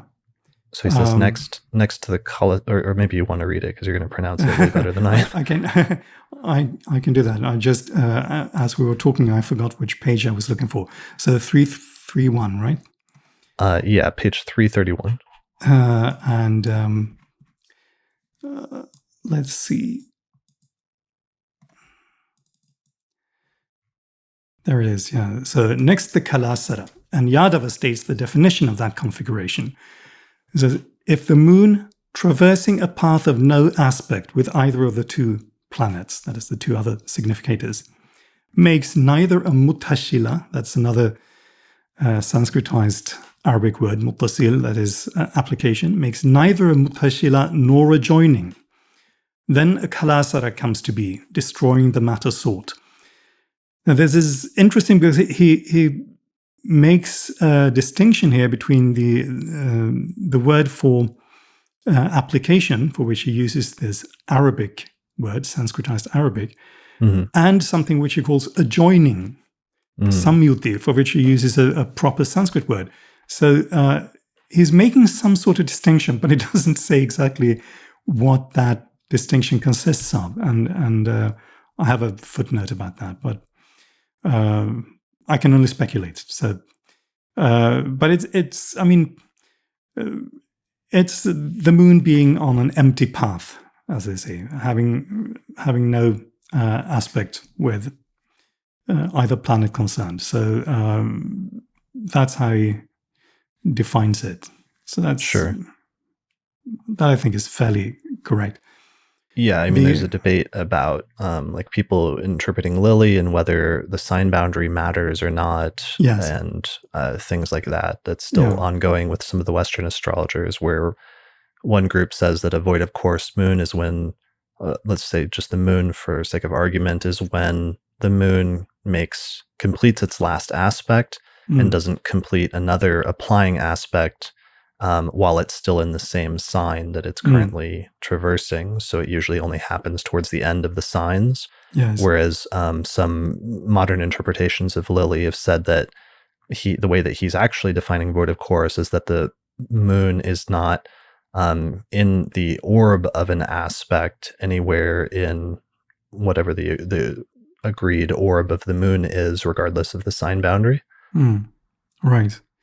Well, we don't get that sort of detail here, but it's to do with the moon not forming an aspect. So that's the basic idea, of course, however you define it exactly. And they get the basic idea right. And it's the same with the return of light. And the two last configurations are strength and weakness, which are basically just lists taken from Saul of factors that will make a planet strong and factors that will make a planet weak. And those are more or less correctly given as well. Actually, they reproduce some things correctly from Saul, but Saul himself was mistaken or confused. And sometimes those mistakes from Saul still then find their way into the Tajika tradition? Yes. Okay. So here's one, and this is what you're talking about. So he quotes an earlier author, and it says, if a planet is heliacally set, retrograde, conjunct, or aspected by malefics, occupying the 8th, 12th, or 6th house, placed in the 7th sign from its domicile, forming an Ittasala with a fallen planet, or in the mouth or tail of Rahu, that configuration is called Darufa. Yeah, which is Duf in Arabic, so weakness. Weakness, okay. And one of the things I just did an episode with Ben Dykes about the origins of the concept of detriment, and here we can see Saul's definition of starting to use the concept or integrate the concept of detriment sort of gradually into the tradition, finding its way in as well when it says placed in the 7th sign from its domicile as being a problematic factor, because that's one of the things that's often noted is that in the early Hellenistic tradition, they didn't usually define, they'll say like domicile, exaltation, fall, and then they don't usually mention detriment. And it's not until later, until you get to Rhetorius, that suddenly we see it elevated so that detriment is mentioned more frequently. And similarly, in the earlier Indian tradition, it seems like they don't usually define detriment as well, no, right? it's never mentioned as far as I know. But it's given here, but it's not given in the early chapters of defining the dignities and things like that. Right. In the chapter on dignities, he gives the exaltations, and then he also gives the signs of fall as the corollary of that. But he doesn't do the same for the domiciles. It doesn't say these are the domiciles and then the signs opposite would be the detriment. He doesn't mention that at all. What we know as detriment only occurs here in this list. So it's not as I listened to part of that podcast. I haven't heard the whole thing, but I remember Ben saying it was not symmetrical, and I would say it's the same in Tajika texts. It's there, but it's not symmetrical. Like exaltation and fall. Right. So as part of that continuing lineage of Saul's text and its influences in not just in the Western tradition through later authors like Bonatti or Lilly, but now here in the Indian tradition, passing on some of the same doctrines. So, okay. So going back to the chapter, so that's chapter 3 on the 16 configurations. Chapter 4 is on the samhas, which are the lots or the so-called Arabic parts. Yes. So again, it's an Arabic word, sam, which just means lot. Okay. And you have a funny subtitle somewhere early in here that I laughed at where it says, I think this is your subtitle, but it says calculating the samha, the lot of fortune, conflicting opinions, which is one of in the Western tradition, long-standing disputes and sort of arguments occasionally as well. But it seems like, what was the conflicting opinion? It seems like there were some questions because it seemed like sect is one of the doctrines. There was a lot of lack of clarity about that in the Tajika tradition, and that may have affected some of the the calculations for the lots as well, or was it a different issue? I mean, sect is obviously a large part of how lots are calculated, because many of them are reversed at night. Mm-hmm. So what the standard definition that you give is the diurnal one, and then you say and the reverse at night. Mm-hmm. And that's part of many of the lots given in Tajika texts as well. And sect also comes up implicitly in some other considerations, such as, I think, the discussion of the joys of the planets and things like that. Mm. But it's never explicitly defined. They don't have a word for it. They don't say, oh, and there is the concept of sect. Mm. That never comes up. And they never say, when discussing the planets, they never say this planet is diurnal, this planet is nocturnal. So it seems that they didn't really understand the that this was a sort of basic principle that runs through the whole of both Greek and Arabic language astrology. Mm. But it was just it pops up now and then in various contexts. But the main problem when it comes to calculating lots, it gets a bit technical. Basically, there are two ways given in what is probably one of the two oldest surviving Tajika texts in Sanskrit. Two different ways of calculating the lot is any lot. Two different ways are described, and I think they're just meant to be two variants giving the same result. But it would get too technical just describing it here. People can read about it. Are the calculations, do they result in the same? So are they using the same lot of fortune, let's say, in the Tajika tradition, in terms of the end result, as Arabic medieval astrologer would be using? Yes. If you would, if you do it the way I think, and some Tajika authors also explicitly think that the original Sanskrit sources should be understood, then you get exactly the same result as a medieval Western astrologer would. But owing to the fact of there being two different calculation models, some people have, including Balabhadra, have concluded that there are two different ways of calculation that are meant to result in two different positions, and it's to do with whether the ascendant degree is in a sign that falls somewhere between the two planets concerned or not, taking the shortest distance between the two.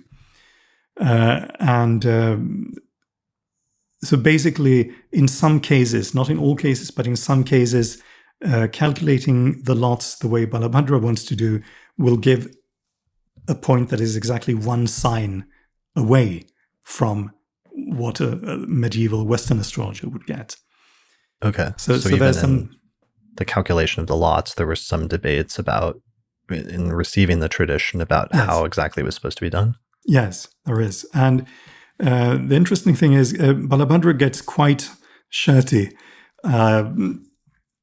about people who don't agree with him. Okay. And he doesn't name names,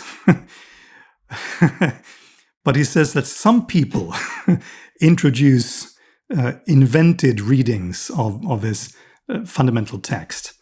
And some people here probably means someone called Vishwanatha, who was a generation or so earlier than Balabhadra.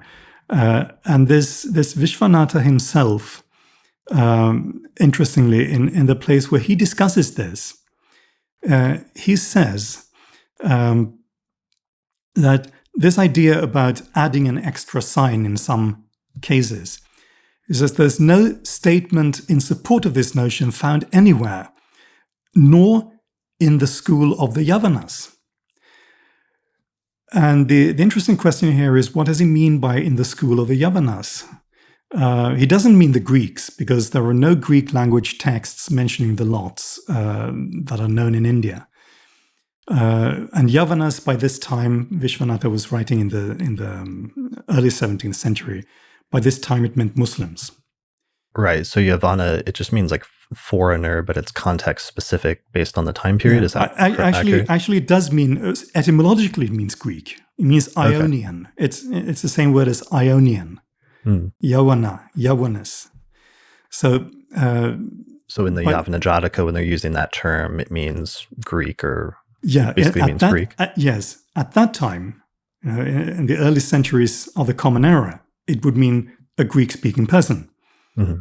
But in later eras, it still meant someone coming from that region, up in the northwest. Mm. Only, by Balabhadra's time, the people up in the northwest didn't speak Greek anymore. They spoke Persian or Arabic. Okay. So Yavana in Indian texts from this early modern period typically means Muslim. And the interesting thing is that this Vishwanatha, whom Balabhadra criticizes, or I think that's who he criticizes, he refers to this school of the Yavanas, which might mean, I'm not sure, but it might mean that he actually was in contact with practicing Muslim astrologers. He knew what they were doing. Because he says it's not anywhere in the Tajika texts, nor is it mentioned in the school of the Yavanas. So he makes a distinction there. And there were, of course, practicing Muslim astrologers in India at the time. So you could easily, if he just could overcome his Brahmin scruples, he could easily associate with these people and discuss astrology with them. And I think that might have been what he was doing. Okay, so that's a really interesting point then. So for Balabhadra, sometimes these are like textual issues because he's going through 40 different sources and he's sometimes seeing disagreements and he's trying to reconcile different sources and stuff, sometimes for things where there's issues like calculating the lot of fortune and conflicting calculations. But in some instances, it's like, I don't know if he could have necessarily, but some astrologers in terms of Tajika could have ironed out some of these issues by interacting with Arabic-speaking astrologers during the same time period. Yes, it's a bit speculative, but I think there's a fair likelihood that some of them did. Yes. Okay, so in terms of the lots, though, besides the lot of fortune, and that was interesting about the calculation, just because in the Western tradition, we of course historically there's different arguments in the Greek tradition and some of the later traditions about how to calculate it. And like Ptolemy says that you shouldn't reverse it for day and night charts, and Dorotheus reverses it for day and night charts, and different debates like that. Eventually, Balabhadra presents 50 lots, or there were 50 core lots. Do you know what the source of those lots were? No, I did write an article on Samarasimha, this early 13th century, or late 13th century, but early, late 13th century author. What he wrote on natal astrology, and he has a chapter on the lots, and he gives 32, I think. And I actually had the assistance of Levente Laszlo in tracing the origins of many of those, and it seems that at least some of them came from Abu Ma'ashar, but they seem to have been culled from different sources. And now there are an additional number of lots here. We get 50, and then he gives another 25 a little later in the same chapter. So they must have come from other Arabic language sources, and I don't know which ones. Okay, so this is after, like, already if the core Tajika text was written in like at least the 13th century, or maybe the 13th century, as late as the 13th century, then that's already well after like Al-Biruni's famous 11th century statement that the number of lots increased daily. Yeah. So they could have literally come from anywhere at that point. Yes. Okay, so that's one chapter, and then at that point we're still getting through basic stuff, the lots, but then eventually in chapter 5 it gets to timing techniques, and it starts talking about the concept of the ruler of the year, Yes. and it introduces the concept of annual perfections, basically, right? Yes. No, it's much more circumscribed in the Tajika context. It's they don't use perfections as a predictive technique, except simply to identify the ruler of the year. And well, they use the ruler of the perfected ascendant, whether they consider it the final ruler of the year or not. They have a more complex system of defining the final ruler of the year, but they don't use it as it's not as versatile a concept as it is in the Greek language or Arabic language tradition. Okay. I just want to ask you here. It's getting a bit dark here today. It's very cloudy. What if I turn on a light? Would that be better or worse? Yeah, that's fine. That's fine. Okay, good. I think that looks good. Good idea. Yeah, sorry, we're going a little long because there's so much to discuss with the... It is a big book. It is a big book, a lot of concepts, and we're summarizing like an entire astrological tradition that lasted for almost 1,000 years, or at least 700 years now. Yeah.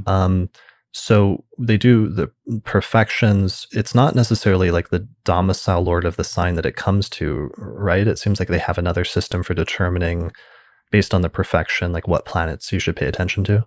Yeah, that's something that I've been hoping, all the time I've been working with this. I've been hoping that I would eventually come across some explanation of where they got this, because the process they give, it's actually somewhat similar to the process of determining the Heilig or determining the ruler of the nativity. It's you have these different candidates, and you have to decide based on different criteria which is the strongest one.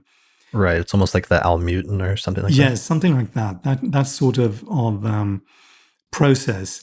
And the criteria they use are very much Perso-Arabic type criteria. So they use triplicity rulers and day and night, difference between day and night, that is sect, and so on. So it's not that they suddenly started introducing pre-Islamic Indian astrological ideas, but it seems that they got this from somewhere,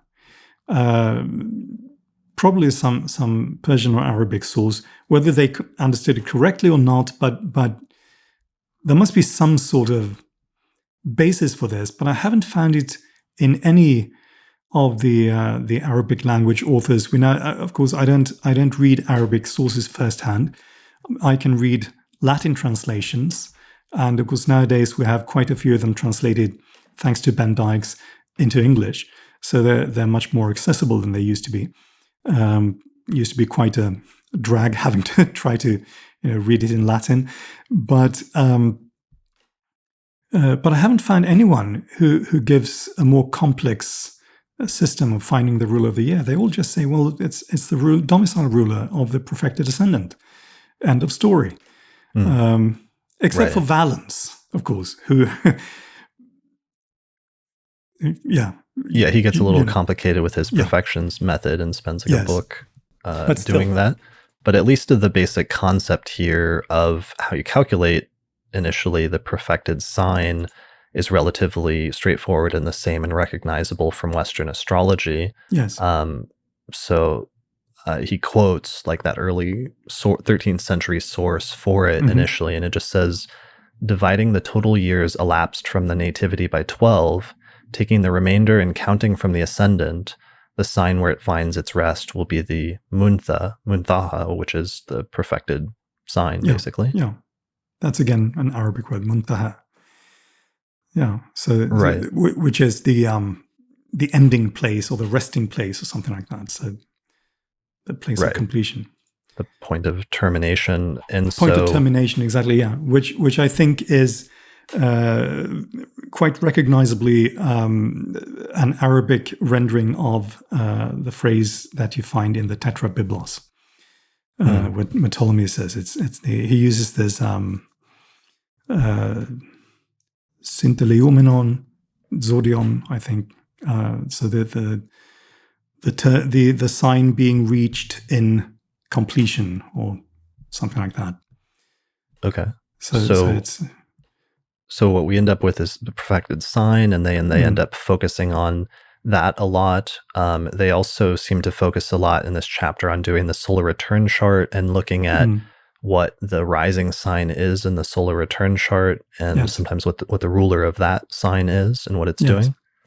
So they're trying to balance perfections and solar return charts as two of their main annual techniques, basically. Yes. And it seems that Abu Ma'shar is a very is perhaps the major source for the how to read the solar return chart, the annual revolution chart. Okay. So is it largely, it's very similar then, or we're seeing a lot of relatively close similarities between? Yes, quite a few. I haven't written as much about that as I might have if Ben Dykes' translation of Abu Mashar's huge work on this had been published a couple of years earlier, but it only came out. I think it even came out after I submitted the draft to the publisher or something like that. So Yeah, it was just a year ago I interviewed him about that. So, yeah, so it takes a while to sometimes publish some of these academic publications. It's like a long process. It is, you submit it. First of all, there's the what a friend taught me about the 90-90 rule, which is applied to programming. It also applies, I can tell you, to philology. That is, the first 90% of the work takes 90% of the time, and the last 10% of the work also takes 90% of the time. Okay, I like that. So first of all, you're always, way across the after the deadline, and then once you submit it, it has to go out to a reviewer, some external reviewer who will read it through and give it his or her stamp of approval. Say yes, this is a sound scholarly translation and edition, and of course, in my case, the problem was it took them a number of months just finding. I still don't know. At least I don't know officially. I have a pretty good guess, but I don't know officially who the reviewer was. But I know that it took them, I think, 4 or 5 months to find someone who had the requisite knowledge of both Sanskrit and astrological tradition, actually to review this sort of manuscript. So that's part of the problem.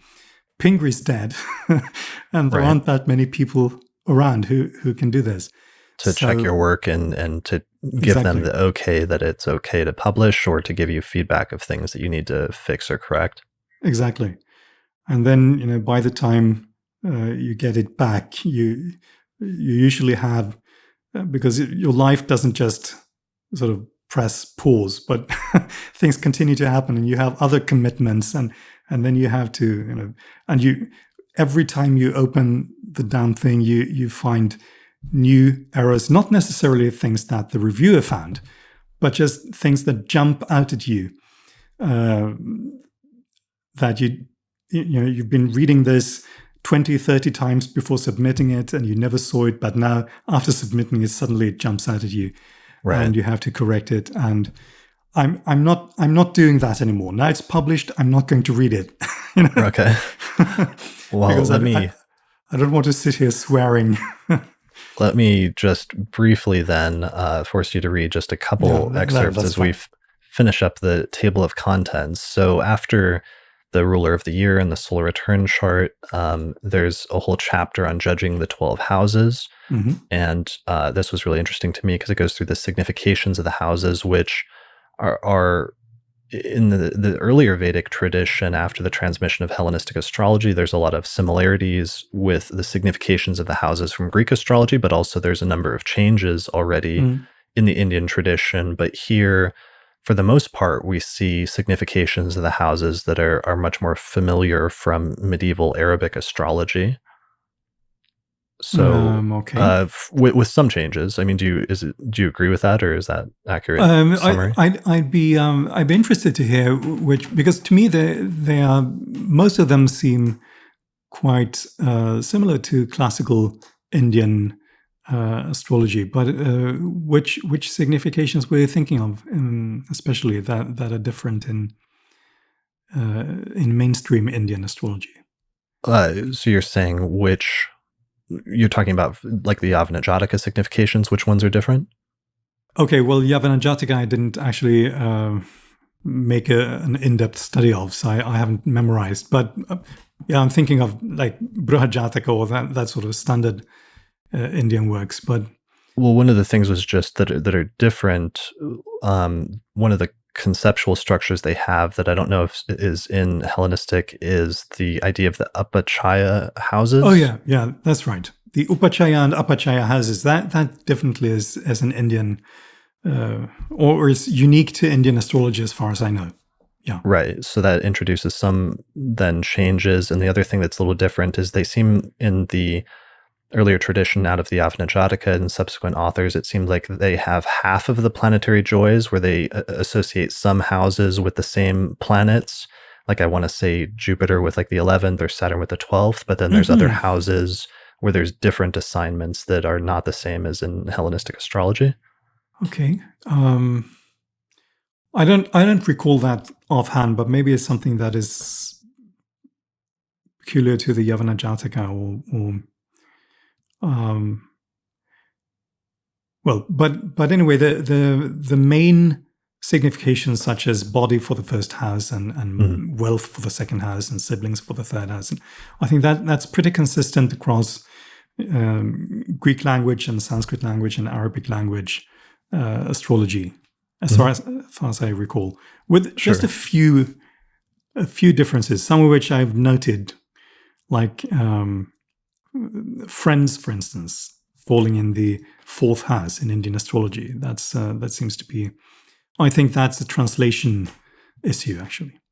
Right. So here's, so quoting from Balabhadra quotes Samarasimha for significations of the houses, and it says first house, body, and then it just goes through the 12th houses. So second, wealth, third, siblings, fourth, friends, fifth, children, sixth, enemies, seven, wife, eighth, death, ninth, piety, 10th, action, 11th, gain, and 12th, loss. So those are very similar from the medieval Western tradition, especially in the Hellenistic tradition to some extent, except for the fourth house, friends, where you have a really interesting footnote where you point out how this could be a translation issue. Exactly, yeah. Because so what was the word here, the operative word is bandhu. Now, bandhu, it's related to the etymologically related to English words like to bind and a bond. So it's someone you have a bond with. Now, the usual meaning of that is a kinsman, a relative, someone you're related to by blood or by marriage or whatever. But in a secondary sense, it can mean friend. So I think that the fourth house being originally associated with parents and ancestors was somehow widened. Whether I don't know whether that was done deliberately or as a sort of misunderstanding, just to include any kind of relative. Yeah, I could see how like kinsmen could become friends, or either deliberately or not deliberately as an accident. So I think it went sort of parents and ancestors, kinsmen, friends. That makes sense. So the rest of this just has a lot of delineations, especially this chapter has a lot of delineations for when the houses are activated in different contexts in the course of some of these techniques, either through the solar return chart or through the perfections, it seems like to some extent. Yes. Is that right? The yeah, the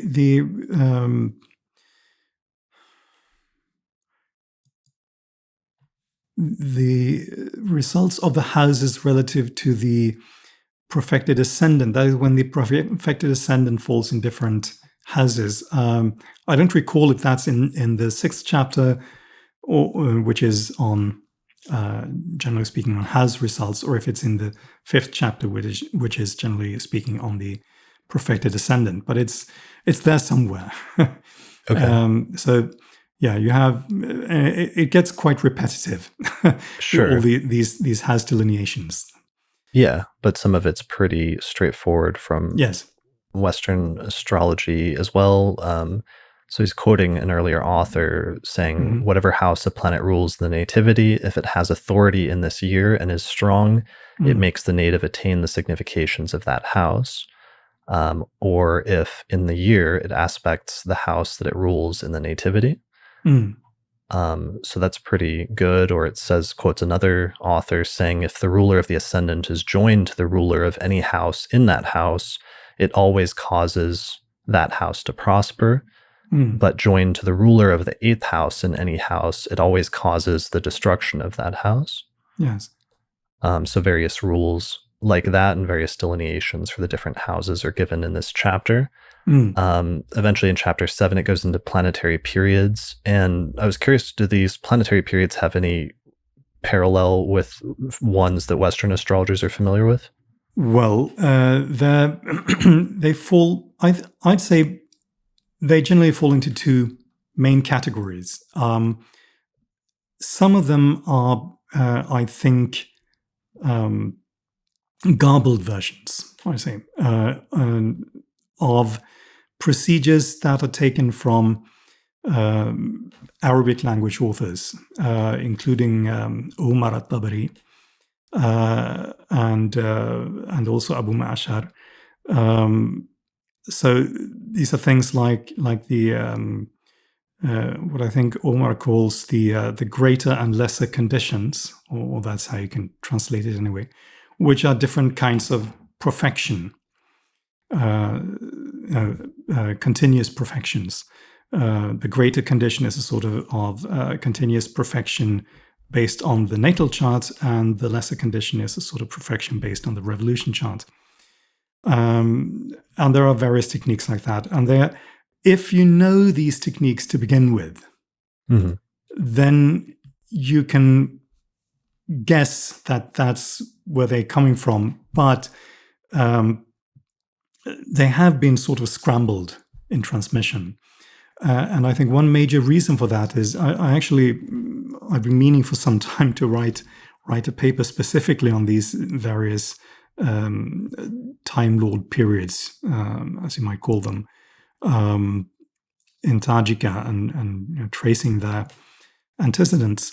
I think one major point here is, as we were speaking about, distorting lenses and the trouble of unlearning things. Indian astrology has these blocks of time, these dashas. But what it doesn't have is the sort of prognostic technique that you find all the time in Greek language astrology and Arabic language astrology, which is based on a sort of motion, either a natural motion or a completely symbolic motion. But still, you have the idea that you take a point and you sort of let it loose to roam around the chart, and it will hit other points and form aspects and whatever. So like different directing or like progression techniques? Yes, directions, perfections, and so on. And that idea of motion just isn't there. I mean, the Indian astrology does have transits, but apart from that, These more or less symbolic motions don't seem to be there, and therefore they seem to have misunderstood some of these techniques, annual predictive techniques that are in the Arabic language sources. So that's one category of Tajika dashas or Tajika timing systems. And the other category is systems that are just taken from classical Indian astrology and simply adapted for annual use. So there's the one that any student of Indian astrology today will know is the Vimshottari Dasha, which is used to predict life events in Indian astrology. And it's a 120-year cycle. So they adapt that. So instead of 120 years, it completes in 360 days. Okay. So they adapt it to an annual framework? Yes. Basically, you just multiply the length of any dasha by 3. So you get 360 instead of 120. And they're days instead of years. Got it. Right. So there are a couple of systems like that, which you might call miniature Indian dashas, which I think they started introducing because they couldn't really make sense of the Arabic language systems. So in that way, Tajika is much more of a mixing together of like more indigenous Indian astrology up to that point and medieval Arabic astrology. Well, specifically in the area of planetary periods within a year. That is okay. That's where they really start introducing indigenous or pre-Islamic ideas. That's the main area, I'd say. And is the Vimshottari Dasha, when in chapter 7, it goes through and gives lots of delineations, because I think most of this text actually ends up being delineations of different placements, different planetary placements, but when it gives sub-periods for different planets like Mercury and Jupiter, is it giving them within the context of that miniaturized version of the Vimshottari Dasha system? Yes, some of them relate to that. It's called, they call it, funnily, they call it by an Arabic term. They call it Mudda Dasha. Mudda just means period in Arabic. So Mudda Dasha means period. You've got one Arabic word for period and one Sanskrit word for period. So, so there are some delineations relating to that. Okay. And then finally, the last chapter is on monthly and daily revolutions. And this is an approach to casting like a monthly sort of solar return and a daily solar return chart, essentially. Yes, exactly. And again, to a large extent, based on Abu Ma'ashar's techniques and ideas. Abu Ma'ashar has this chapter where he discusses monthly revolutions and different models of that, and he rejects some models, and he comes down in favor of a purely solar month, where the monthly revolution is cast for the exact moment when the sun enters the degree, minute, and second that it had at the nativity, but in each of the 12 signs. So you get 12 solar months like that. And that is also the kind of solar revolution that you find in Balabhadra's work and in other Tajika texts. So I think that it's fairly clear they got that from Abu Ma'ashar. And they have the daily revolutions, which I don't recall if Abu Ma'ashar has, but it might be that he does, which again is the sun entering the same minute and second of arc that it had at birth, but in each of the 360 degrees of the zodiac. So it's not really daily. There are 360 of them in a 365-day year, but it's almost a daily one. Okay, interesting. So then that becomes the final chapter. So Tajika becomes really specialized, especially for making annual or yearly predictions, but then also it can also get applied to, or is applied to, horary astrology Yes. as well as electional astrology, right? Electional, I'm not sure. Horary and annual predictions are the two main areas where it's used and has been used, as far as I know, for many centuries. And solar return charts is the common word that's used for that, that's more common, is Varshapala or something like that? Yes. Okay. With a classical Sanskrit pronunciation, Varshapala. Varsha meaning a year and Pala meaning fruit. In modern North Indian pronunciation would be Varshfal. Okay. So, but it's year fruit, the fruit of the year, that is the result of the year. Okay. And so that pretty much then summarizes, at least in those chapters, this large, 17th century work on Tajika astrology, and this approach to astrology, especially, so really started probably around the 13th century and flourished for the next few centuries in India. And during that time, from what I understand, sometimes you would have two astrologers in the court, where there's like one astrologer that's doing Tajika and one that's doing more mainstream standardized Indian astrology. Is that true, or have you heard of situations like that? I've read of that. I'm not sure if it would be two Indian, that is Brahmin astrologers, or if it would be sort of one Indian Brahmin astrologer doing Indian astrology and then one Muslim astrologer doing Arabic language astrology. I couldn't say. Okay. Balabhadra obviously mastered both kinds of astrology because he wrote one huge work on each. So this was right. So he wrote one on Tajika, but then like a decade later, he wrote one on mainstream natal Indian astrology. Yeah, 5 years later, yeah. 5 years, okay. And we were talking about before this whether there is a partial translation of that, but it's not a full translation. No, that's right. Okay. Okay. Great. So then eventually, you said in the 17th century afterwards, maybe there was some pushback against Tajika due to like nationalism or something like that, so that maybe it was less permissible, or what's the status of Tajika today? Well, today it's fairly integrated. Sorry, I'll have to give a slightly long answer to that. I'll try to compress it. But yeah, the early Tajika authors seem not to have felt the need of defending writing on Tajika. They just said, here's an interesting thing. It's called Tajika.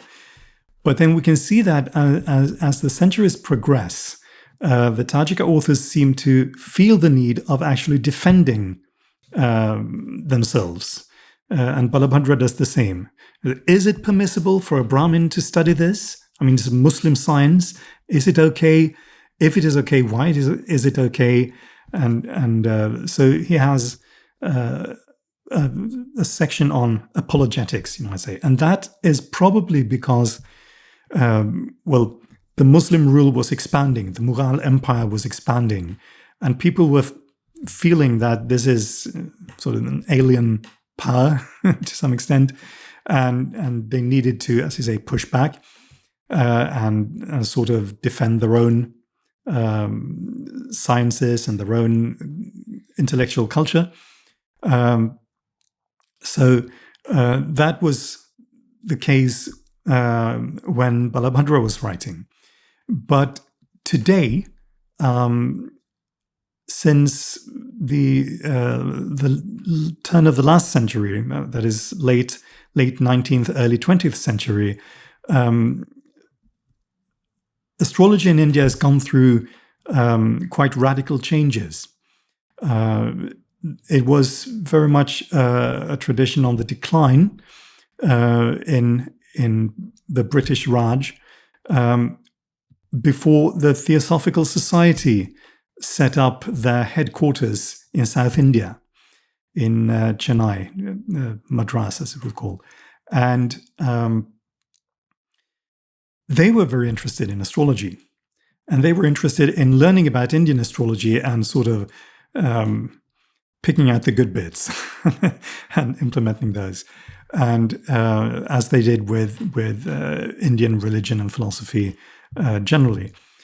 So they got some pundits to translate some of the texts, and that in itself, before that, astrology in India tended to be practiced by specialized families. An astrologer was the son, because they were always men, was the son of another astrologer. So it ran in families, and these families preserved the knowledge and they preserved the texts. It was their intellectual property. And it was only accessible to people who either belonged to these families or were students of members of that family and who also knew Sanskrit. But as a result of these texts being translated into English, they were translated and they were published. Mm-hmm. And they were suddenly accessible not just to Westerners, Europeans and Americans, but also to educated middle-class Indians who could read English, but who maybe didn't know Sanskrit. So these three things, the interest of the Theosophical Society in having these texts translated, and the printing press being introduced in the 19th century, and then the expansion of the railway in India, which meant that railroads were being built, which meant that books and magazines could be transported across the country. These three things together created a sort of revolution, similar to the internet revolution, really. It was a new technological advances that led to a new intellectual climate. So suddenly, anyone could be an astrologer, just by the books. So there was an explosion not just the popularity of astrology, but in terms of the accessibility of it, because also in terms of I don't know where the caste system plays into this, but if, in the earlier traditions, it's just being practiced and only being practiced and preserved by the higher castes. Yes, but then by Brahmins. Yes. By Brahmins, but then all of a sudden, with the publication of some of these books, it's accessible to anybody. Yes. Well, anybody who knows English. So, of course, those would still often be upper caste people who had an English education, but eventually it grew, and people of different castes, and not just the men, but women as well, could read these books and magazines and learn about astrology. So it was a sort of democratization process, and all democratization processes have flip sides. But so what happened was that just as with internet publication, we spoke just now about the process of getting an academic work into print and someone having to give his or her stamp of approval. On the internet, you can just publish anything. Anyone can publish anything on any subject.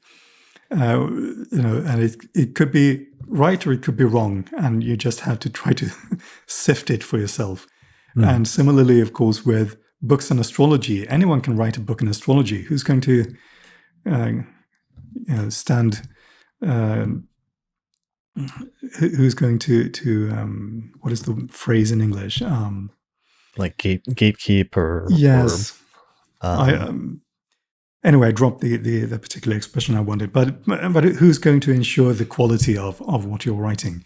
Sure. So it's sort of caveat emptor, the buyer beware. Sure.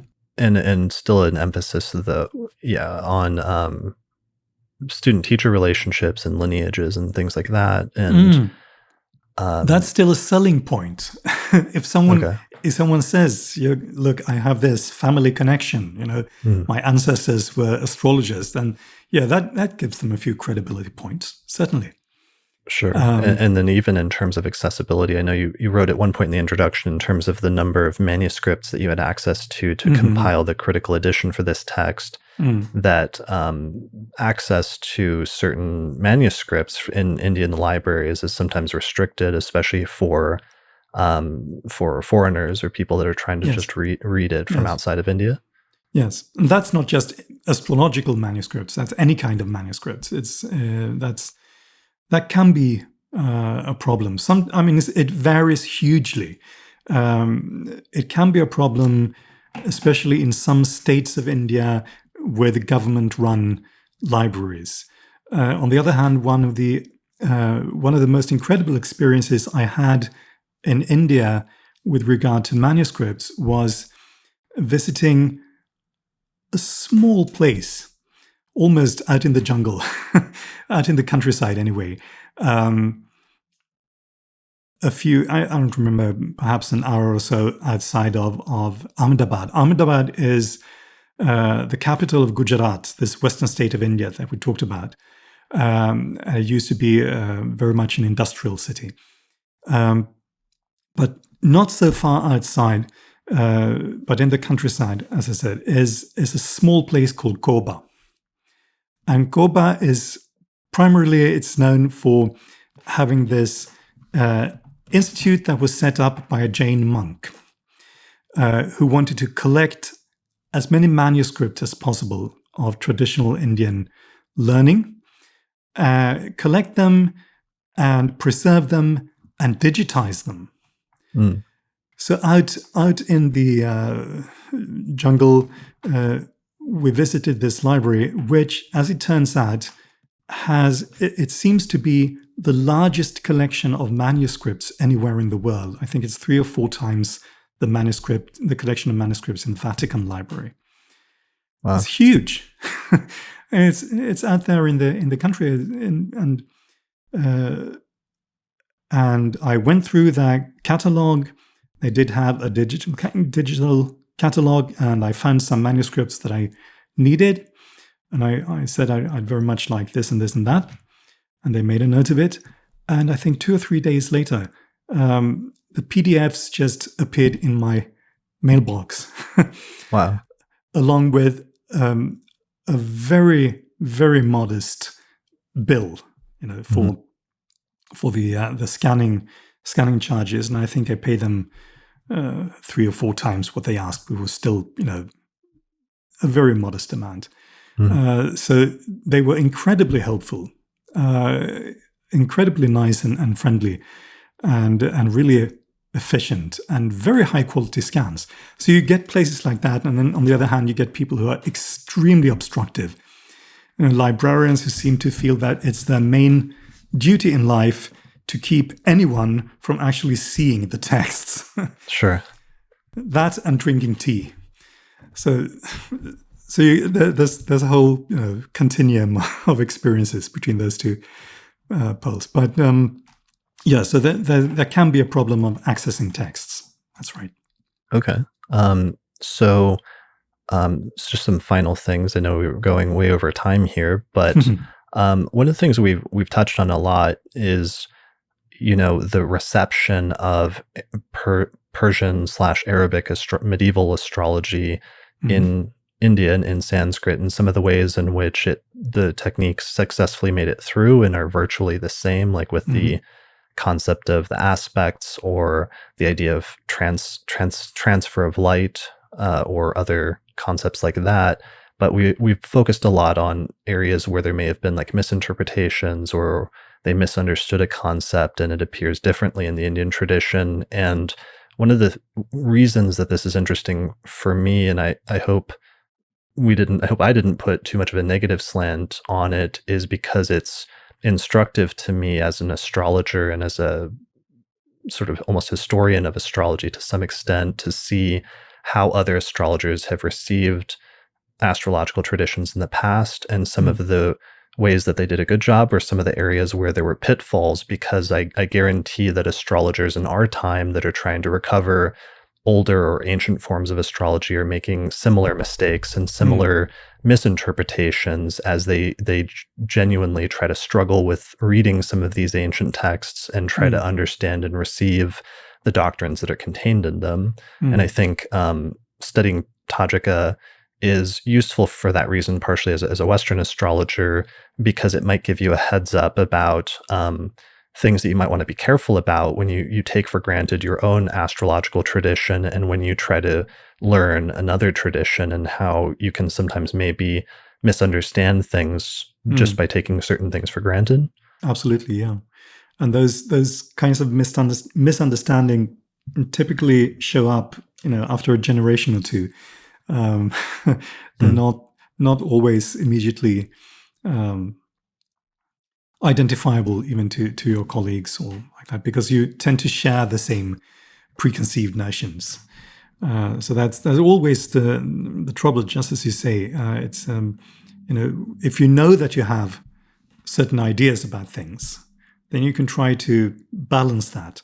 It's the things that you're not aware of consciously, the things that are so completely obvious to you that you don't consider, that they might be wrong, or might be context specific. Those are the things that will trip you up. Right, the thing that you're just completely taking for granted. Yes. Yeah, those are the hardest blind spots, because there's certainly areas where I know there's different passages that modern astrologers, contemporary astrologers like myself, are coming to different conclusions on, where especially like the definition of maltreatment or affliction in Antiochus and Porphyry, and Schmidt and I had a different interpretation of it. The text just says, when a planet is in an adherence with the malefic, it is maltreated. And then there was a question of, well, does that mean that the planet has to apply to the malefic, or the malefic applies to the planet? And he came to one conclusion and I came to another conclusion. Or Demetra, the last clause of the maltreatment definition says, if a planet is ruled by a poorly placed malefic that's in one of the bad houses, the 6th or the 12th, then it is maltreated. And there was a question about whether that clause of being in the 6th or 12th applied to the entire preceding paragraph, or whether it was just part of the last clause. And Demetra came to one interpretation of that in her book. And if you read my book, there was a different interpretation of it. So already in our time, we're having different traditions that are splitting off based on different interpretations of texts. Yeah. And we can see a very similar process here in the Tajika tradition with the reception of Arabic astrology. So, thank you for doing that work and making this text available. I'm still shocked that this is freely available and that anybody can go online onto the Brill website and just pull it up. I'll put a link to it in the description below this episode. And you can download the PDF or order the hardback version, which I think should be sent out soon. I ordered mine and I'm waiting for it. But this seems like a great contribution, both to understanding the history of quote unquote Western astrology, as well as the history of Indian astrology. You seem like you're one of only the second, major Western scholars that's done major work on the Tajika tradition, sort of following in the footsteps of David Pingree, but also correcting some of the things that he maybe mistook. No, Pingree didn't write very much at all on Tajika. I mean, he did, of course, he did a lot of the hard groundwork of going through hundreds and hundreds of manuscripts in all sorts of libraries, both in India and in the West, and making catalogs and so on. But he only actually published, I think, a total of 15 pages on Tajika. And before him, there was Albrecht Weber in 1853 or so, who published a fairly long paper on the Hāyanaratna, actually. And that was it. There was one paper in 1853, and then 15 pages by Pingree, and then nothing until I started writing on it. So not a lot of work has been done. Already pretty quickly you're able to correct some things where Pingree assumed that the 16 configurations were derived from, he assumed it was from Abu Mashar, but then you were able to show that it was directly from the text of Saul and other work like that. Yes. All right. So if somebody wanted to follow in a similar footsteps in terms of the academic study of the history of astrology in the way that you have, what would you tell them, or what would you recommend? Don't do it. Don't do it. I mean, No. there's the more, let's say, optimistic Yeah. Okay. recommendation versus Yeah. the more realistic No. version. It's. I mean, of course, if you want to do it, do it. I mean, it's a huge field. It's got far too few people in it. I mean, it's there's a lot of virgin territory here. You can pick and choose. There's so much work to be done. So many texts in It seems so like many languages. like Sanskrit especially is the biggest area where there's a need Yes, for translations and critical absolutely, editions, whereas absolutely. it's like Greek is being done pretty well, both in critical editions as well as in translations. Latin, Ben Dykes did a huge chunk of that, and now he's working on the Arabic, but Sanskrit, there's not as many people, it seems like, No, doing work. it's the Sanskrit is the one with almost no one doing any work. But still, if you wanted to do Greek texts or Latin texts or Arabic texts, especially I think Arabic texts, there are even Ben Dykes, only has 24 hours in a day. There's plenty to go around. Right. So any of those languages would be fine. But no, I'm not You sure did if it I through have the any. history of Yes. like religion and as a Mm, religious yeah. studies. That was your angle for it, right? Yes, it was, and it is. But really, it's the the historical study of astrology really covers so many things. It's part history of religion, part history of science, and actually, many people who are in it come from the point of view of aerial studies or classical studies or Arabic studies. Some are Arabists, some are classicists, some are historians of science or of philosophy, and some are historians of religion. And I'm not sure if any of those. I mean, in Indology, very few people, if you wanted to work with Sanskrit materials, especially on astrology, then, as we said, there's a huge number of texts waiting for you, but not many people around who have done that sort of work. So don't expect to have hordes of experts to guide you. It's pretty much learning by doing. Yeah, you're basically the academic version of Indiana Jones at this Something point, like that. Yeah. something like that. But that it can be perhaps justified in context, and that was one of the interesting things about your introduction was you justified it, what you're doing within the context of not just history of science, which is usually the standpoint that most scholars approach the study of history of astrology from, but from a history of religion standpoint because of the overlap between religion and science that astrology uniquely represents. Yeah. Not sure about uniquely, but certainly that astrologer represents. And I'd say it's not. In a sense, it's wrong even to call it an overlap because really the distinction that we have in our society, in our Western culture especially, but we might say world culture as well, because of the cultural imperialism of the Western world. We make this distinction, very hard distinction between religion and science. There's not just a line dividing them; there's a chasm dividing them, and there's a chasm in most people's minds as well. Where, if you're a religious person, at least you have a sort of religious part of your mind, and you have a science part of your mind, and you don't want to let the two parts interact too much because there will be a huge internal conflict of worldviews. But this is actually a modern phenomenon. It's a post-Enlightenment era phenomenon. So what we're doing here is we're taking a very culture-specific distinction and projecting it backwards in history onto eras where there was no such distinction. And I think that's really, I mentioned this briefly in the introduction to the book, but I think this is part of what makes people so uncomfortable, especially in academia, about astrology, that you can't put it neatly in one box, It's not science, it's not religion, it's so it's pseudoscience, and we don't want to touch it. That's the that's the state of things generally. Yeah, and if you'll allow me, you wrote it just really beautifully in the introduction. If I just want to read this really quick excerpt, because I love the way you articulated it.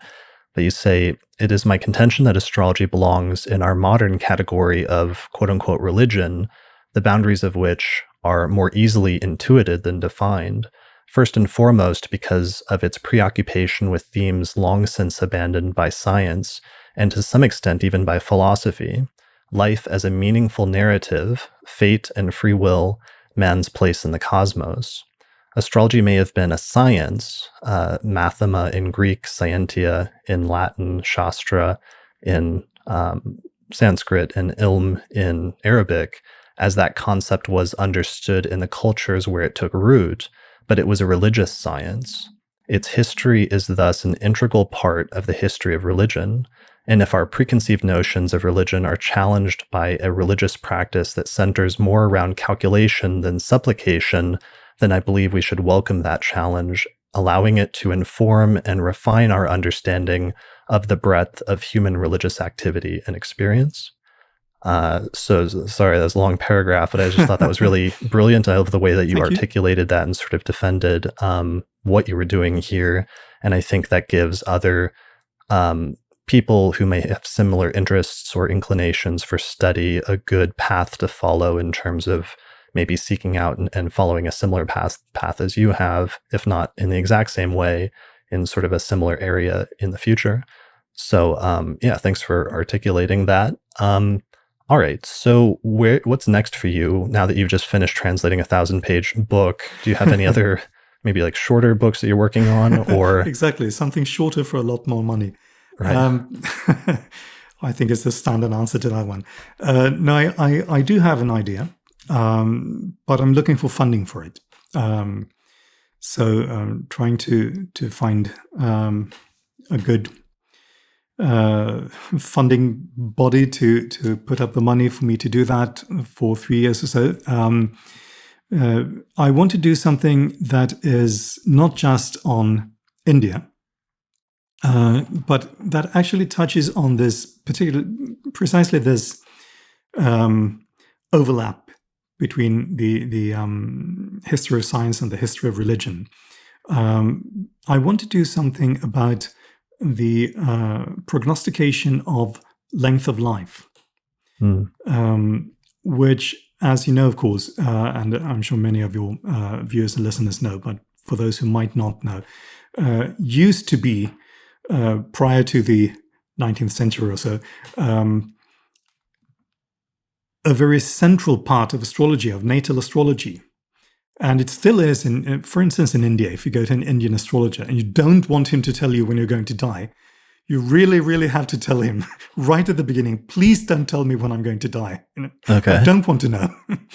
Because generally speaking, that is in India still one of the first things they will do. They will calculate the length of your life, correctly or incorrectly, but they will do it, because it's part of the standard practice. And of course, Ptolemy says, quoting Petasiris, that it is the first thing you should do, because if you don't know how long a person is going to live, you can't make any predictions. Right. There's no sense in predicting great things for a person in their 60th year who isn't going to live to see 60. Exactly. So, and this is echoed again and again and again throughout astrological tradition in all of the different areas, Indian authors and Arabic authors and so on. And of course, that overlaps to a large extent with things like medicine, and whether we still have prediction models for the length of life today. I mean, insurance companies have them, but they're not astrological. They're based on statistics. but still, it is an interesting question to me. There's this idea, or rather complex of ideas. Is it the case that a human being's length of life is predetermined or can be predicted in some way? And if so, how can it be predicted, and why in that particular way or in those particular ways? So I'd like to look at that based partly on the oldest existing Greek language sources, and then I'd like to look at the easternmost and westernmost areas of transmission. That is India on the one hand and the Latin West on the other hand, with of course the Perso-Arabic tradition being in between all of those. So to see how ideas around this have changed and developed, and to what extent they have remained the same, because I think there are elements there that have remained the same. So that would be a comparative study. It wouldn't be at all of the same. It wouldn't be of a single text, but it would be of many texts, but some of them pretty short ones, or shorter chapters or sections of texts. So in Greek, in Sanskrit, and in Latin. So that's what I like to do. Yeah, that would be really brilliant. I've held off doing an episode, which I've been meaning to do with you on primary directions for many years, partially because of wanting to put off and not fully wanting to getting into the main application of that technique traditionally, which was to the length of life treatment, which has been something I want to do at some point, but I wanted to do it very carefully and very deliberately. But maybe at some point we could get together and talk about that if you do launch that formal study, because I would like to discuss how that was used in the history of astrology and what role that played at some point. So maybe I can have you back again once you're working on that to talk about that topic. Yeah. Let's hope that it comes off. Yeah, well, let's see how it goes, but keep me posted. In the meantime, people can find out more information about your work on your website, which is martingansten.com, right? Yes. Due for a reincarnation very soon. It's been more or less the same for about a decade, and sadly neglected for the past 5 years or so, because I've been too busy doing, this book among other things. But I'm now working on a revamped version. So where they will be, the plan is to have 2 sections, one academic and one astrological. So people can choose whether they want to read about one or the other or both.